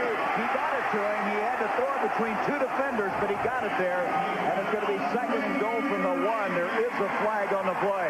Well, that is squeezing the ball in there. By the way, I wonder if they had those kind of flags 75 years ago. You know, I thought it was a golf ball in the bottom. I wasn't of that around thing. 75 years ago. Really? I thought you were wearing your comeback, your flashback suit here and tie. Throwback. There you go. I'm a real throwback. It's going to go against Kansas City. The option being explained to Jeff George. You're right, though. That ball had to be right on the button, and it was. But Rison able to somehow find the ball, and he is so good around the goal line. He has such strong hands, so competitive near the end zone. Illegal contact. Defense. 1st down. You know, they have sent Rison in motion this 2nd half. It's an adjustment they're making. They're trying to shake Dale Carter, but guess who you run into over there? It's number 34 again, Dale Carter. But then this ball is well thrown right in between Carter and Mincy, number 42. And that's a heck of a catch in traffic. And Andre Rison is awfully strong inside the 20-yard line. So they take the penalty because it gives them a 1st and goal at the 4. Right. But, I mean, there's a few guys down inside the 10-yard line as receivers who are really strong, and Rison's one of them. Rison again goes in motion. Being followed this time by Mark Collins. Throw. Can't come up with it. Boy, Rison, when he gets close to that end zone, he just plays a little bit faster, just gets a little bit more competitive. Couldn't quite come up with that one. Well, you're right. Even if he catches this one, he's not going to score, Gary. But they're just, again, they're trying to, clearly this 2nd half, they're going to get the ball to him one way or another because they feel if they're going to win it, he's going to do it. 2nd and goal from the 4. The Chiefs leading 17-0. 4:49 to go in the 3rd.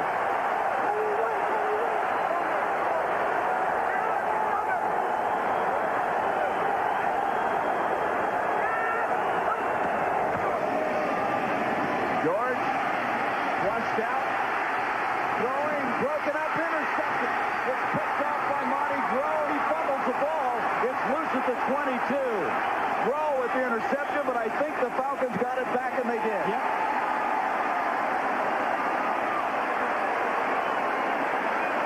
I tell you, when you have a lot of confidence in your arm, as Jeff George does, sometimes you really try to squeeze it in when you shouldn't. He did here. And Groh, who's tall, he's 6'3". George was trying to get this over his head. He's number 22. Trying to get it over his head, but he's trying to drill it in there. I mean, that's a heck of a play, and then a heck of a catch by Monty Groh. Another terrific defensive play we've seen tonight. But the Falcons, with Ricky Sanders very quickly coming up with it, they have it at the 22. Ernie Johnson in Atlanta. Back to the Georgia Dome for more of the Chiefs and the Falcons in just a minute. First, the Isuzu Practically Amazing Play of the Day, and it comes from Joe Robbie Stadium, manufactured by the Dolphins' Dan Marino and his big tight end Keith Jackson, who draws a crowd here. 1, 2, 3, 4, 5, 6. What am I going to do? Oh, flip to Irving Fryer. Practically Amazing. The Isuzu Practically Amazing Play of the Day. Back to Gary and Pat. Well, Ernie, it wasn't practically. It was amazing. It was amazing. We've had some pretty amazing plays here. A lot of big defensive plays. Well, 4 turnovers each for both teams, 2 interceptions, 2 fumbles each. And now from the 22, Atlanta's with the football, still down 17-0. Complete to Mathis. Mathis with a career high now, 9 catches, gets to the 20-yard line. Let's go back to that last interception and fumble. You know, it was the interception by Groh, number 22, but it was a hustling Eric Pegram, number 33, who strips the ball out of his hands. I mean, you know, you just never know in a football game, Gary, even though they're down by 17 points, you hustle like that, you make something happen, and maybe you turn it around for your team. Second down, 8 yards to go from the 20.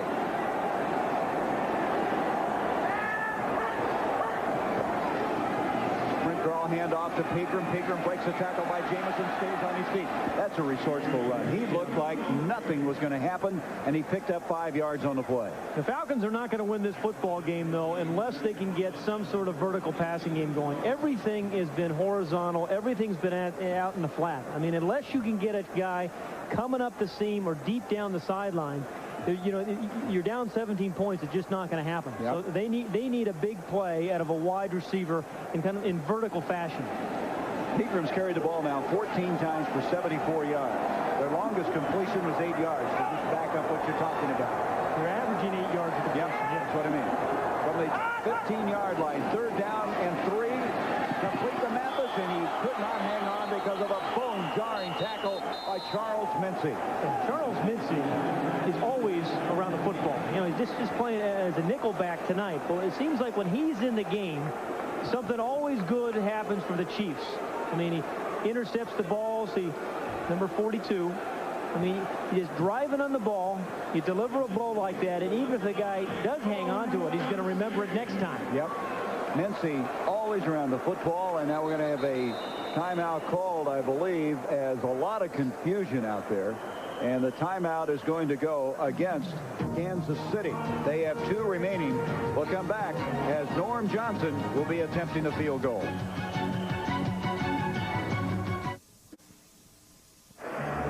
Well, Jeff George cannot get a touchdown scored against the Chiefs, so he has now taken a seat on the sideline as Norm Johnson will come in and attempt a 33-yard field goal. Now, remember earlier, he had a 50-yard attempt blocked by Neil Smith. Remember, we talked about the Kansas City special teams, how well they've played. I mean, they blocked a field goal. They downed a punt at the 5-yard line. You know, they've averaged, they've only allowed 19 yards on 3 kickoff returns, so the special teams have done a great job. Kurt Schottenheimer has to be very pleased. 33-yard attempt now by Johnson.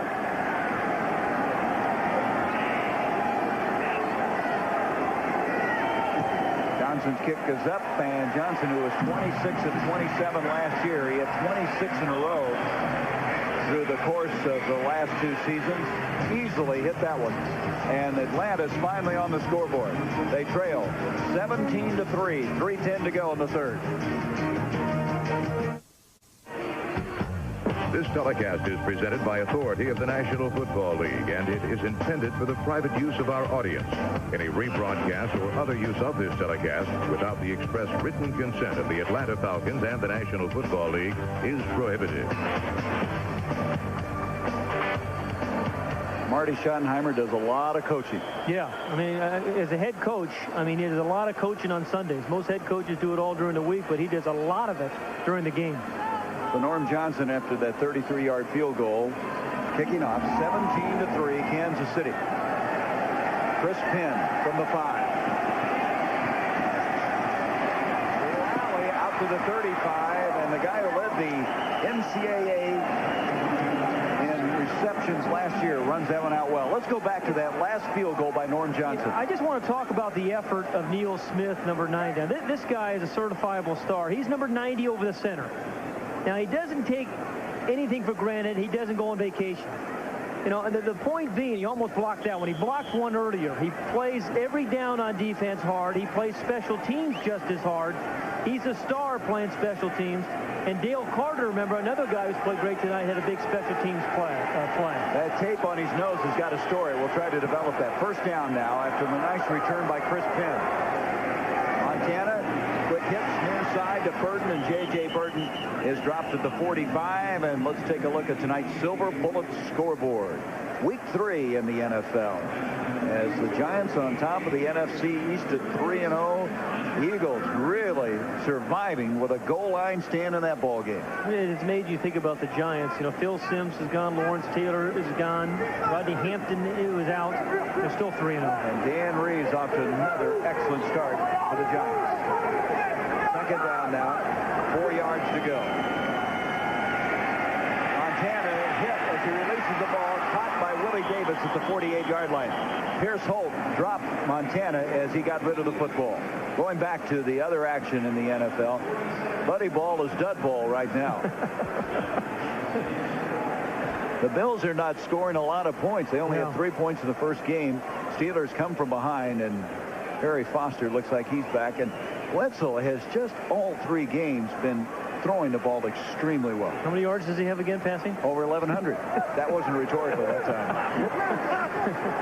First down from the 49. Donnell Bennett's in the backfield, the rookie who scored a touchdown, and he'll spin and bang his way to the 45-yard line. Roger Harper eventually made the stop. You know, down by 14 points, these Falcons are with, a minute 30 left here in the third quarter. The defense has played well for them. Their offense has put them in a tough situation, but they need another turnover. They've caught the 4 thus far, and they need to give Ryson another chance. So from the 45, it's where they'll have it now. Yeah. You know, the thing in the first couple of games with Ryson, Gary, even when he was covered, you know, they'd throw the ball up to him, he'd jump up, and he'd make a great catch. It's not really happened thus far in this game. 2nd and 7. Montana going up top, wide open. Lance Dawson and Lake Dawson inside the 10, and they're going to give him where? Where's the forward progress? There's a flag thrown now. He's going to be marked just short of the 10-yard line. Lake Dawson, the rookie from Notre Dame. Yeah, if the Chiefs, I think, are going to get to the Super Bowl, I think, Gary, it's the young players, young wide receivers like Lake Dawson. They're going to have to develop on plays like this because he gives them something they don't know how to face mask. Number 27 defense, first down. You know, he gives you something they don't have, a real strong receiver after the catch. Beautiful protection allowed Joe Montana to step up. A good adjustment by number 80, Lake Dawson, and then watch him bounce off a tackler. I mean, that's what you're hoping for from a big guy. When Montana had those big years in San Francisco, his wide receivers broke a lot of tackles. And they were big. And Rice, of course, along with Taylor. The Notre Dame connection sets it up 1st and goal at the 5. Greg Hill checked in, the rookie, down to close to the 1-yard line. It'll be 2nd and goal there. Greg Hill, Gary, I think, is going to make this team a good fourth quarter team if he continues to develop. Because by him spotting Marcus Allen is going to be fresh in that fourth quarter when they're really going to need him. What a nice change of pace, huh? Well, they're not going to take another snap. We're going to go to the end of the third quarter. When we come back, it'll be 2nd and goal for Kansas City, just inside the 2-yard line. And Greg Hill thought he should have scored. He didn't get in, but we'll see what happens.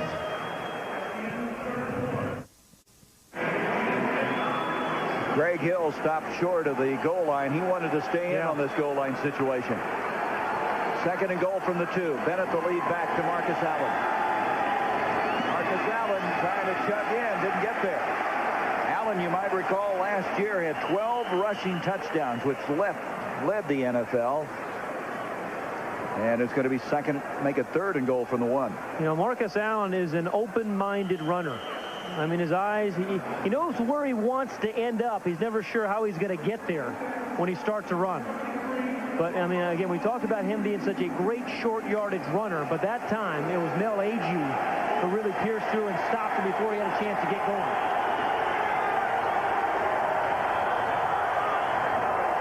Marcus Allen, they play action, fake it. Montana rolling out, incomplete.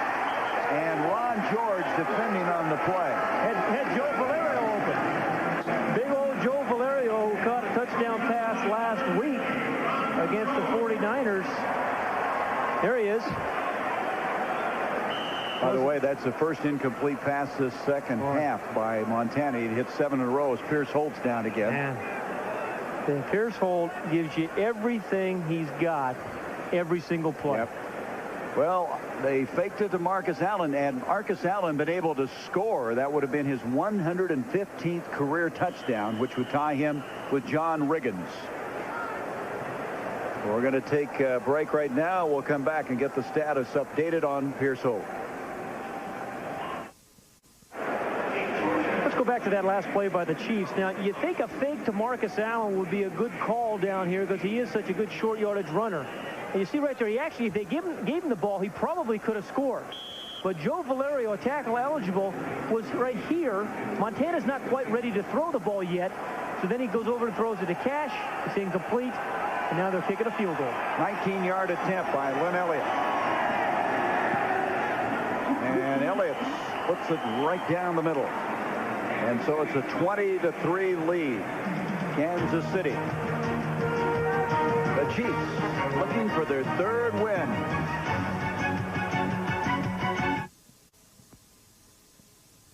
Chiefs with a 20-3 lead. Lynn Elliott, who's 2 for 2 field goal wise, had a 47-yarder back in the second quarter, and now a 19-yarder here at the beginning of the fourth. Tony Smith back deep.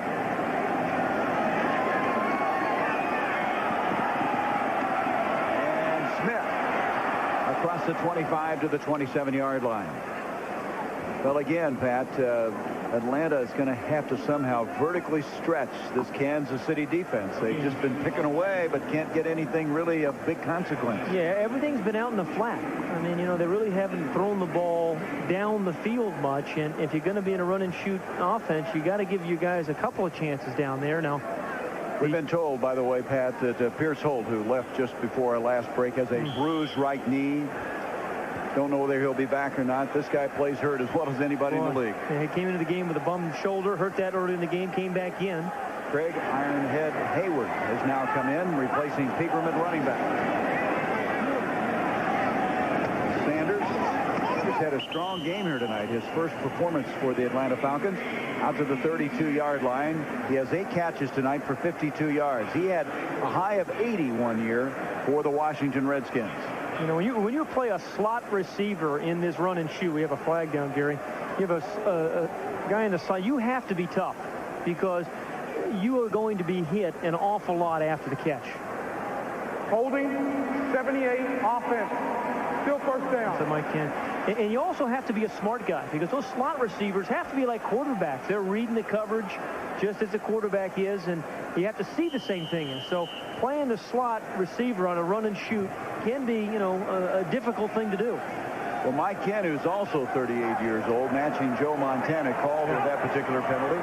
He played the original throwback game 75 years ago. Pretty hard to do when you're 38. Here's George scrambling around and gets rid of it. Incomplete. Mathis trying to come back to the football at the 20-yard line. Right now, they are really collapsing the pocket and making Jeff George move around. Yeah, Mike Ken has had his moments tonight on Derek Thomas. It's a tough matchup, but he's pushed him by a couple of times. That time physically he gets right in him and does a real good job. Kind of grabbed him there at the end. Yeah, Mike Ken has done a pretty good job on Derek Thomas. Derek Thomas did get the 1 sack and caused the fumble. And for the most part, he's pushed him right past the quarterback. Second down and 20 now for the Falcons. Look out. George had to get rid of it. Hayward's got the football. Ironhead fumbled it. And it comes out to the 40, and the Chiefs have it. Mark Collins comes up with it at the 46-yard line. Guess who caused the fumble? It was old Derek Thomas. I mean, you rush the passer with everything you got like he did, but once the quarterback throws it, you don't quit. You don't quit. You turn and run straight downfield as fast as you can, and you strip the ball carrier of the ball. I mean, that's a hustling Derek Thomas. 5 turnovers now by Atlanta. Holding, 72, offense, it's declined. And Gary, it's no accident that Kansas City has so many turnovers because they practice it every single day. Now, mind you, number 58, right there, Derek Thomas, forced the fumble. He was rushing the passer when the play started.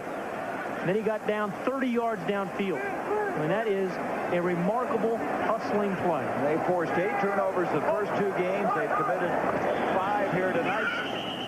And they're going to stop this play. So they're well on track to, again, leading the NFL. A department that Marty Schottenheimer stresses time and time again, and you can see why. Ball start, 76, offense. Replay first down. It's John Alt. So they'll replay first down.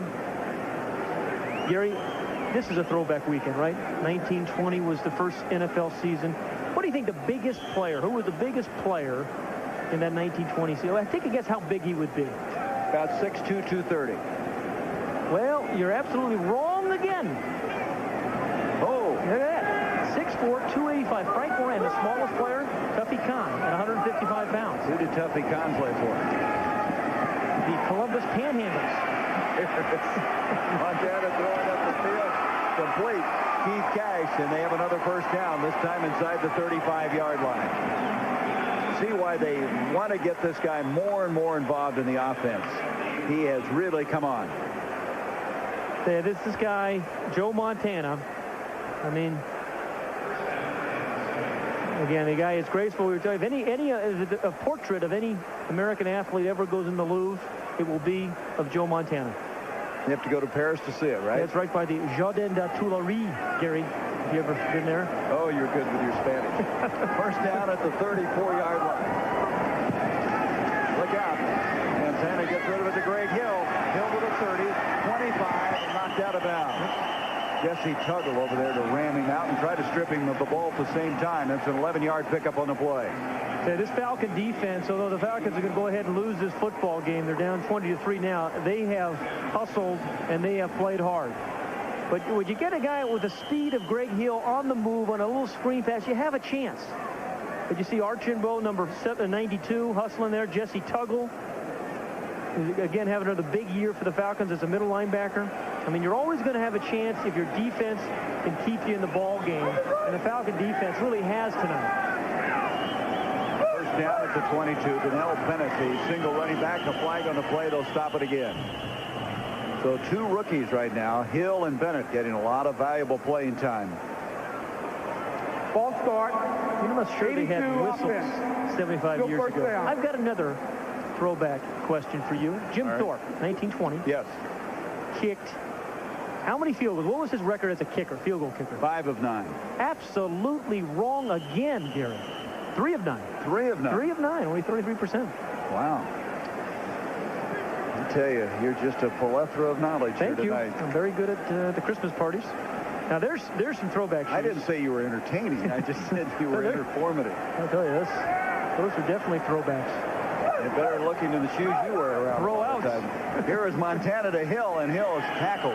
Nice play that time, but Bill Goldberg is in there now, number 71. Chris Dolman did not play tonight.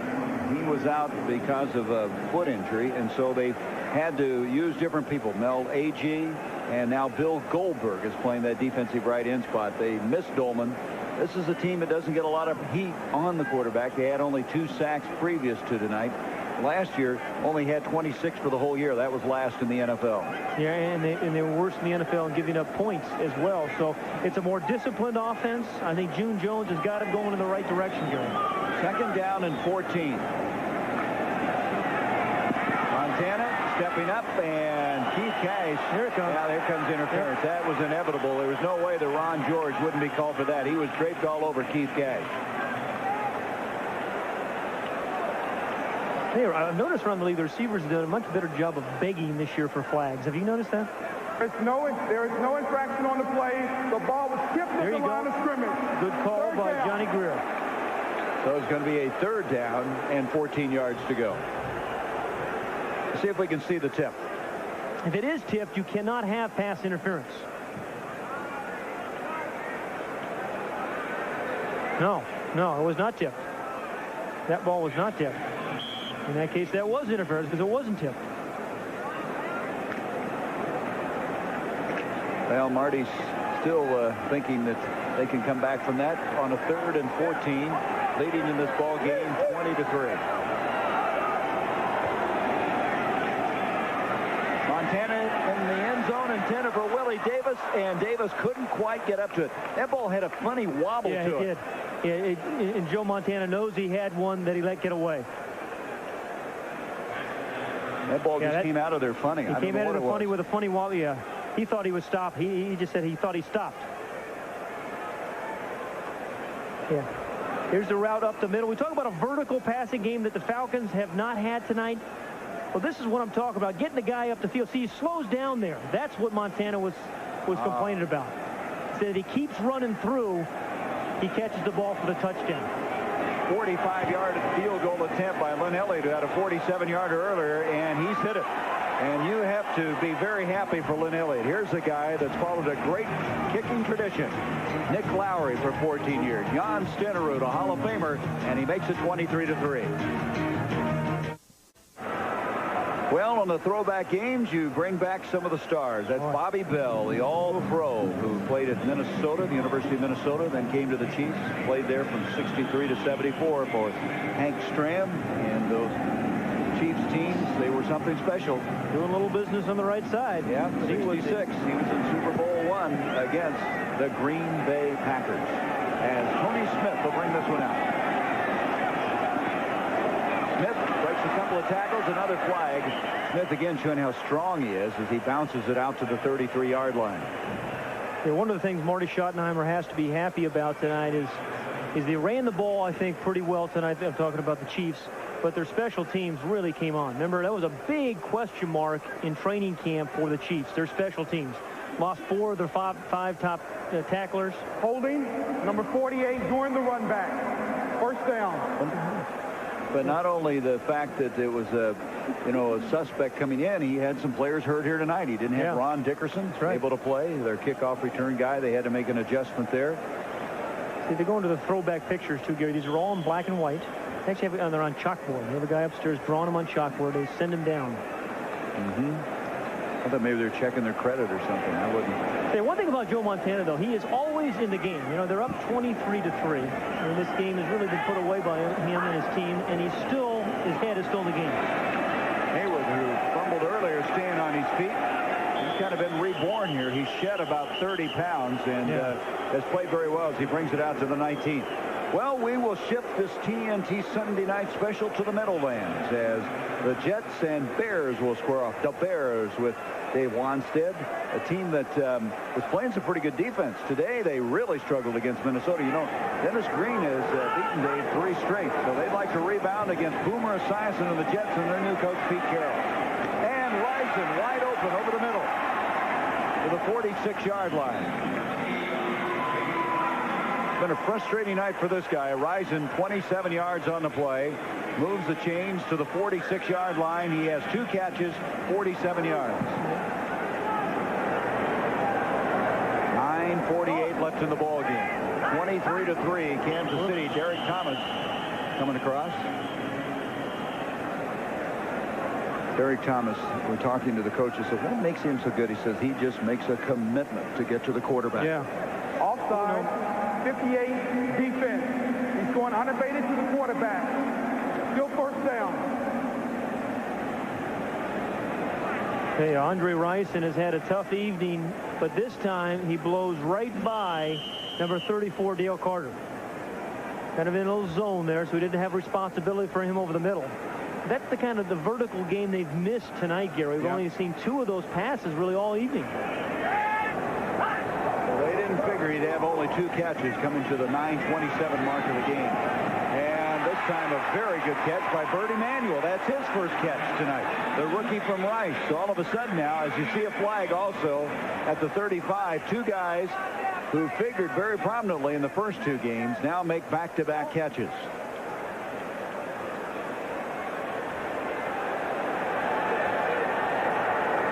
Holding, 44, defense. It's declined. First down. Darren Anderson, Gildy. So, of course, with the catch and the first down, they refuse it. You know, we were talking about the run and shoot. They really don't set up a game plan from week to week. I mean, it's the same plays they run no matter whom they are playing. Yet you wonder why they just don't have, run a no huddle, too. I mean, it's the same plays. They don't game plan for anybody. Mathis comes in motion. George setting up a screen to him. Mathis to the 25 and tackle there. Good open field stop that time. Good reaction by Mark Collins. Collins is the guy who's had so much influence on Dale Carter. He's a very smart football player, competes, and he has 2 Super Bowl rings with the New York Giants. He's been a great influence on Carter, as has William White been on Carter. 2nd and 5. Atlanta trying to get in the end zone for the first time. Andre Rison got it.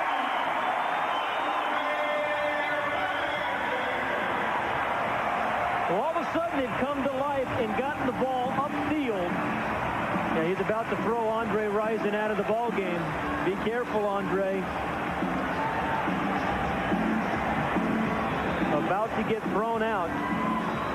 But in the play earlier that he caught, it was a little square in that zone route, Gary. That time, just beat Dale Carter on just an up route. 25 yards. That's the 5th touchdown catch of the season for Andre Rison. Norm Johnson to add the point after. 8:33 left in this game. 23-10, Kansas City. The Falcons finally got the touchdown, an 83-yard drive, culminating in this 25-yard strike to Andre Rison.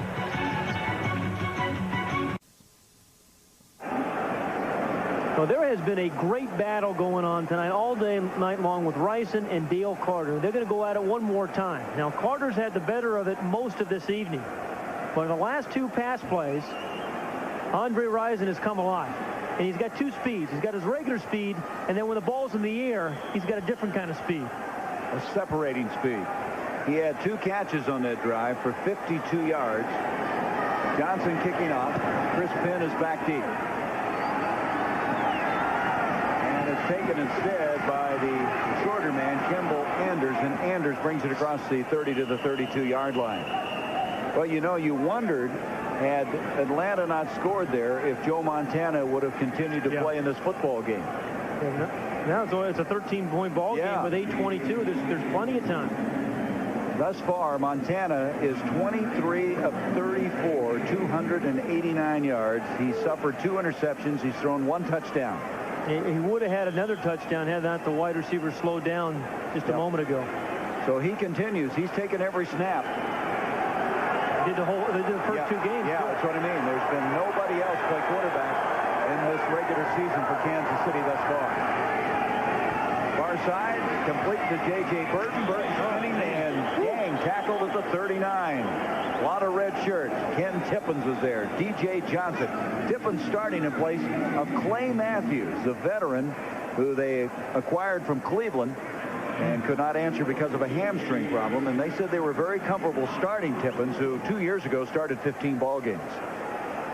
Yeah, but the thing about Clay Matthews has played more plays at linebacker than any other player in the history of the National Football League. 234 games. 2nd down and 4.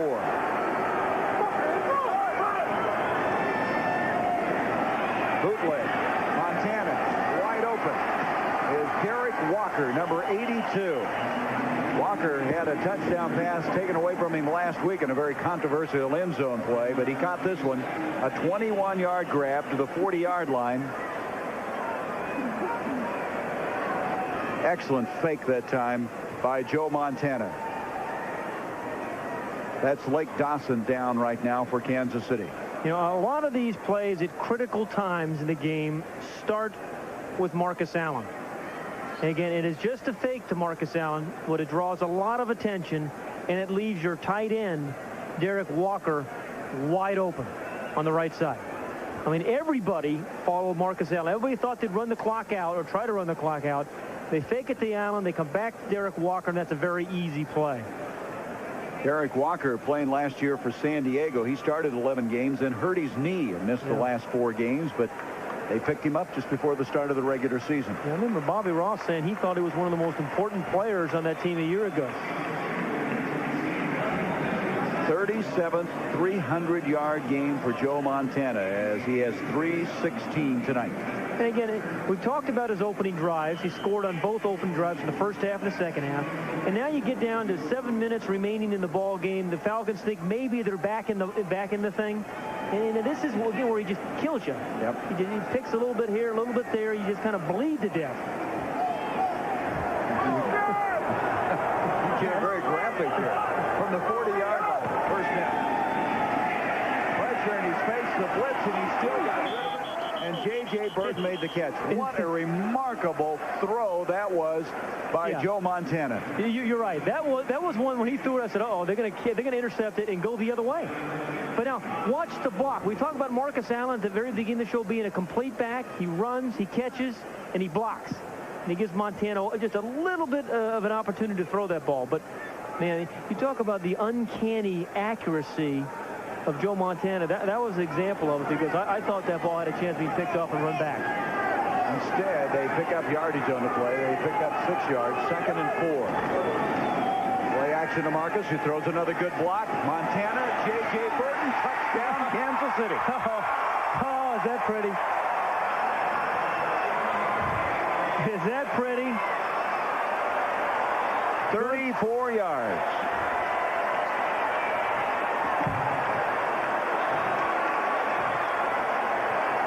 Critical situation. He's even had a smile on his face.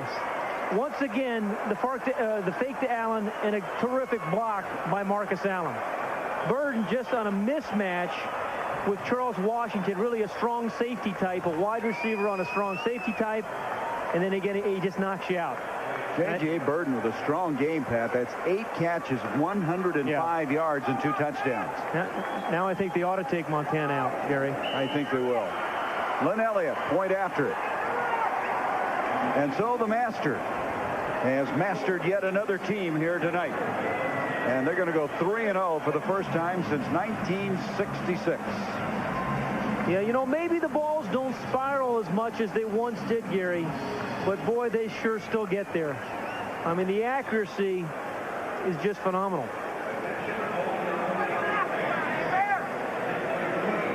He makes good decisions and follows it up with good passes. And as an end result, they have a 30-10 lead. You know, we talked about there's a sense that this team feels they have something special going. Marcus Allen told us that last night. Joe Montana feels that way. This could be that very, very, very big year for this football team. Well, you know, Gary, in the NFL today, you have peak periods. You know, a 2 or 3 year window where you have a real chance at the Super Bowl. And this is it for the Chiefs. It's this year and next year, and that window is going to close.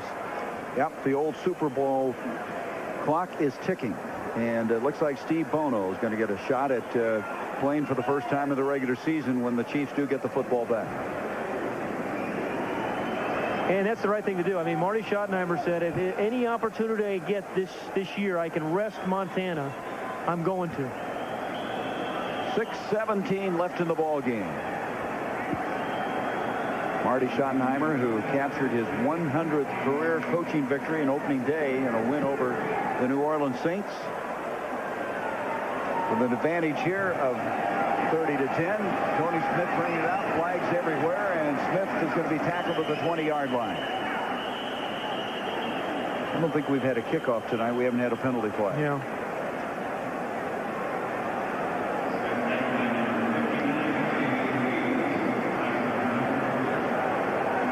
Holding against. So that was a terrific call as you watch J.J. Burton. He's the guy in motion. And they're trying for a mismatch. Here's the blitz coming up here, but he's going to get matched up on a strong safety, number 46, Charles Washington. Holding. You know, with the blitz, you get a little bit of a roll. You pick up a nice block by Allen. And then, you know, it's just a race, and J.J. Burton's going to win that race.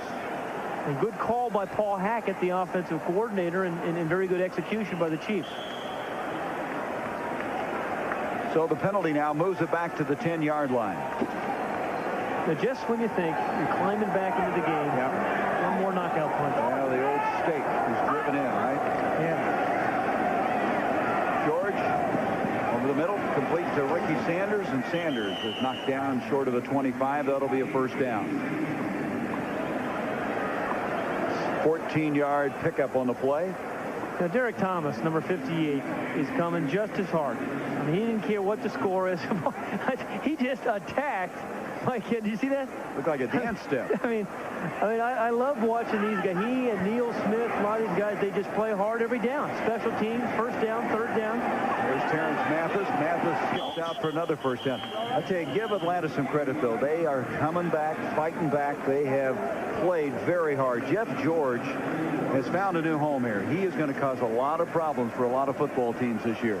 You know, I think he had a bad rap in Indianapolis, Gary. And one thing I can't believe I've heard people say it, but they didn't think he was very tough. I mean, here's a guy that was sacked 146 times, I think, there, and only had one injury that whole 4 years. He's thrown the ball 40 times tonight, completed 26 of them, 272 yards.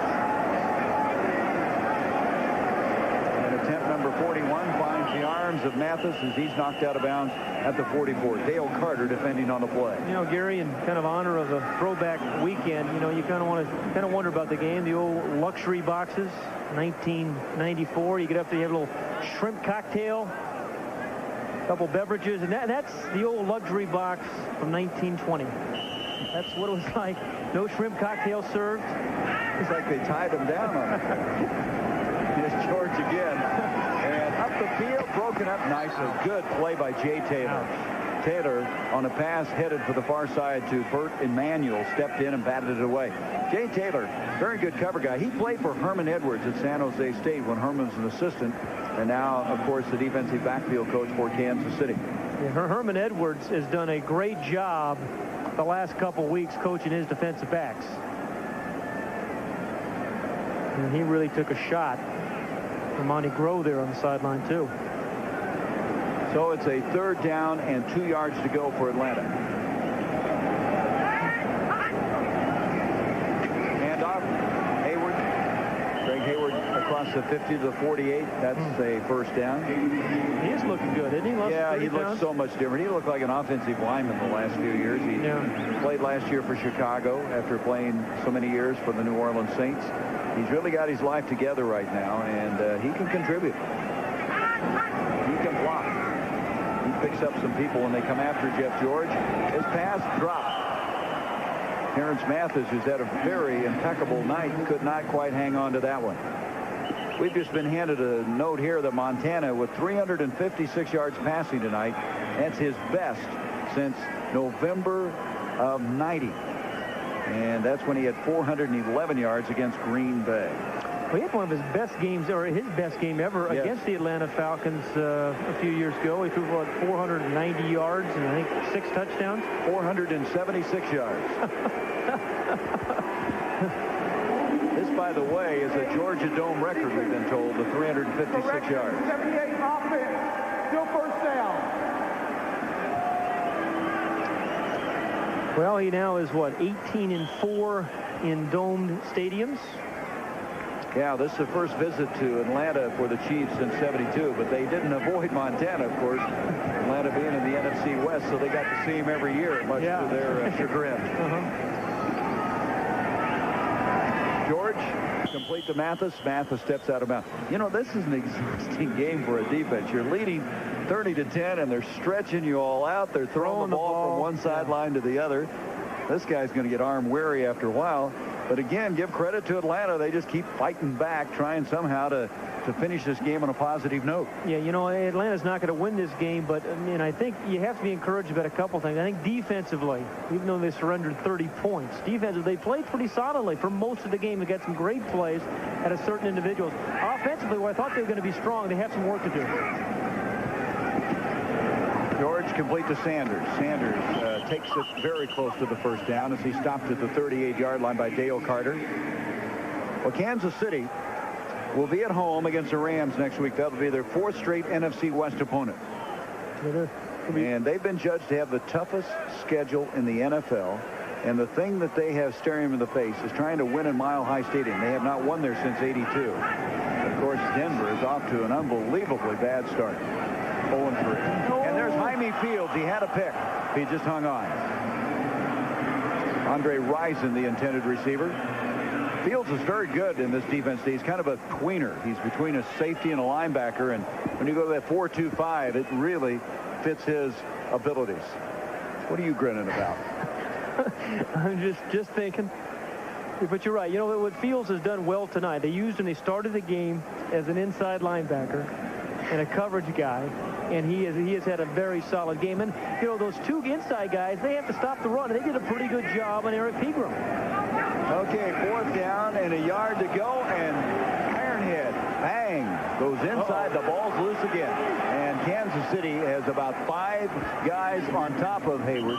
Let's see who's got it. Hayward had fumbled earlier, you might recall, and it's Kansas City's football. That's the 6th turnover tonight against Atlanta. I mean, this has been phenomenal. They had 8 turnovers coming went into the football game, the defense had forced 8 turnovers, 6 more tonight. And there have been some incredible collisions, not only that one, but by defensive backs of the Chiefs. I mean, I tell you, Monty Groh has played awfully well in support of William White. I mean, he came in, White got hurt, he came in, and he made an interception, caused a fumble. You know, tattooed a few people. I tell you, you got to give the Chiefs a lot of credit. They find players seemingly that no one else is interested in. Monty Groh, one of those rookie free agents. They find guys, and you got to give Carl Peterson a lot of credit. He solves problems when they need players, and I'm surprised, aren't you? Joe Montana is still the quarterback. Very surprised. Get him out of there. Why would they do this, Pat?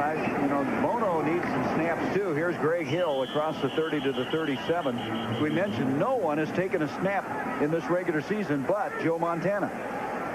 Yeah, you know, the game, they're up by 20 points. There's 3:45 remaining. I think you don't risk it. I mean, if they're going to go to the Super Bowl, that guy has to be healthy. Yeah, no question. And he had a tough time staying healthy last year as he missed 5 starts.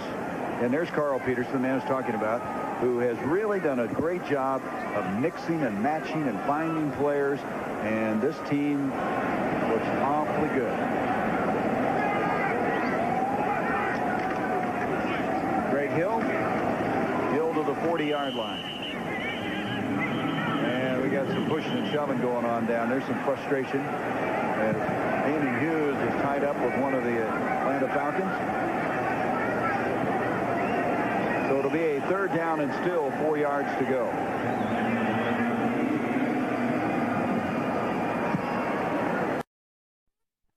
So it'll be a 3rd down and still 4 yards to go.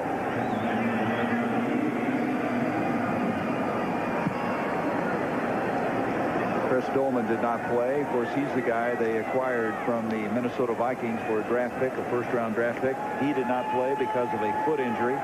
He still hasn't gotten a sack this year for Atlanta, but he did tip a pass last week that led to an interception in that win here in the Georgia Dome last week against Los Angeles. Montana over the middle, Cash with another catch, and Tippins finally wrestles him down. Boy, is he tough on 3rd down? He is tough. You know, turnovers, that has been the difference in this ball game tonight. We talked about how Kansas City has done so well, but look what's happened in the NFL in the first 2 weeks. Teams with a positive turnover ratio were 14-4. Those with even, there was 4 of those teams, were 6-2. And look at that, 15 teams of the 28 were negative, and they were 8-22. Well, and Atlanta can point to that column and say that was our demise here tonight. We'll be back. We have the 2-minute warning.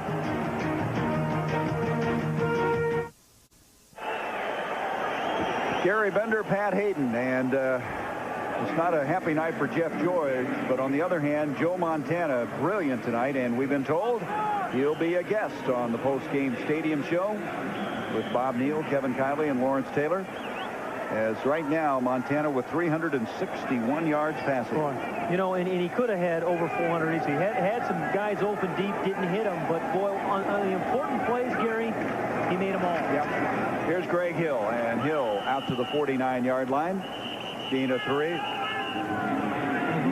And a timeout called by Atlanta. They have 2 left.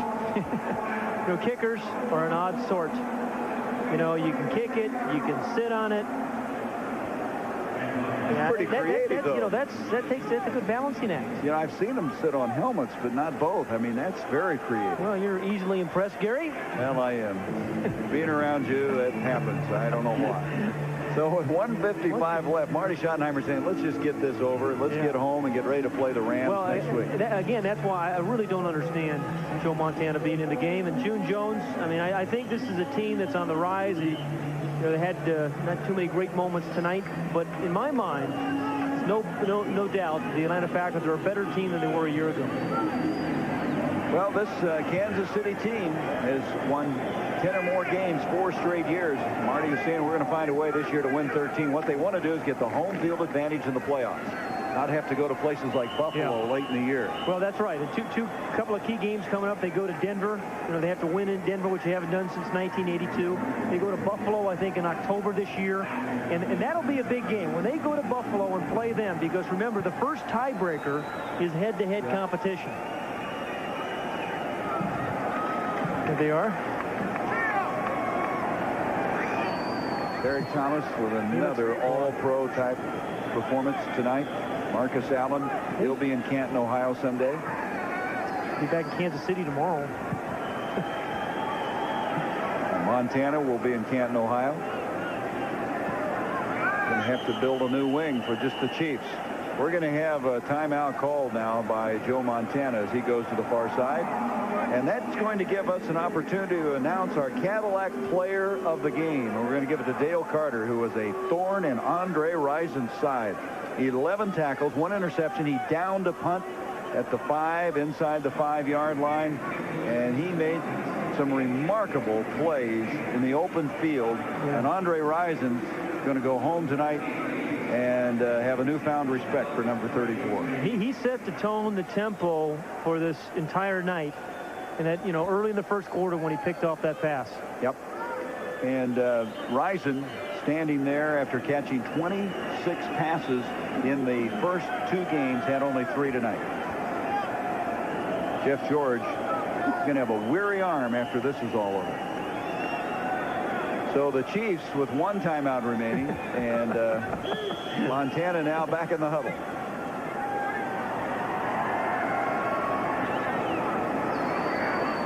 This Atlanta team, by the way, their next game is at home against, or they're at Washington next week, or they have not won. They're 0-10 at RFK.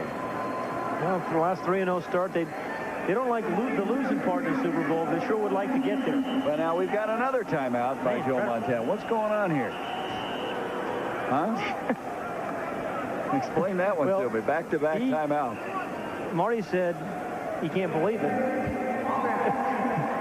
So they have now used their final timeout with 1:09.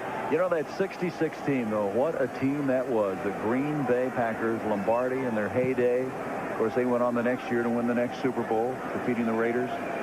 And Kansas City with Hank Stram as the head coach. They'd been the Dallas Texans, had moved into Kansas City. Yeah, remember Lenny Dawson in the moving pocket, throwing the ball to Taylor. We've been told now they didn't get a timeout. There was a delay of game instead, so they still have 1 timeout left. I'm sure that's very significant of the outcome of this one. I'd say I hate to see Marty when he's losing. Montana hands off to Hill, and Hill bursts across the 45 to the 43 and got the first down. How about old Derek Graham, number 74 there for the Chiefs? I mean, he didn't care. It's 30-10 and less than a minute in the ball game. I mean, he's going to block it. He's having some fun. Well, he's really been coming on. And talking to Marty, he said that this guy is getting better and better every week and will be a very valuable 3rd offensive tackle. Backing up Ricky Sigler on the right side and John Alt. He's just had a lot of knee trouble. Been hurt a lot. So on first down now, they've got the safety valve about 12 yards behind the snap. As they'll go to a knee. Atlanta, they'll let this game end. And Marty Schottenheimer's team goes to 3-0. They're on top of the AFC West, tied for first. And June Jones, on the other hand, his team now goes to 1-2, and he found out some things about his football team. He wanted to have this as a test to see how far his team had progressed. So Pat and I will be back with some final thoughts here, where Joe Montana and the Chiefs playing like a team that wants to end up in Joe Robbie Stadium on January 29th.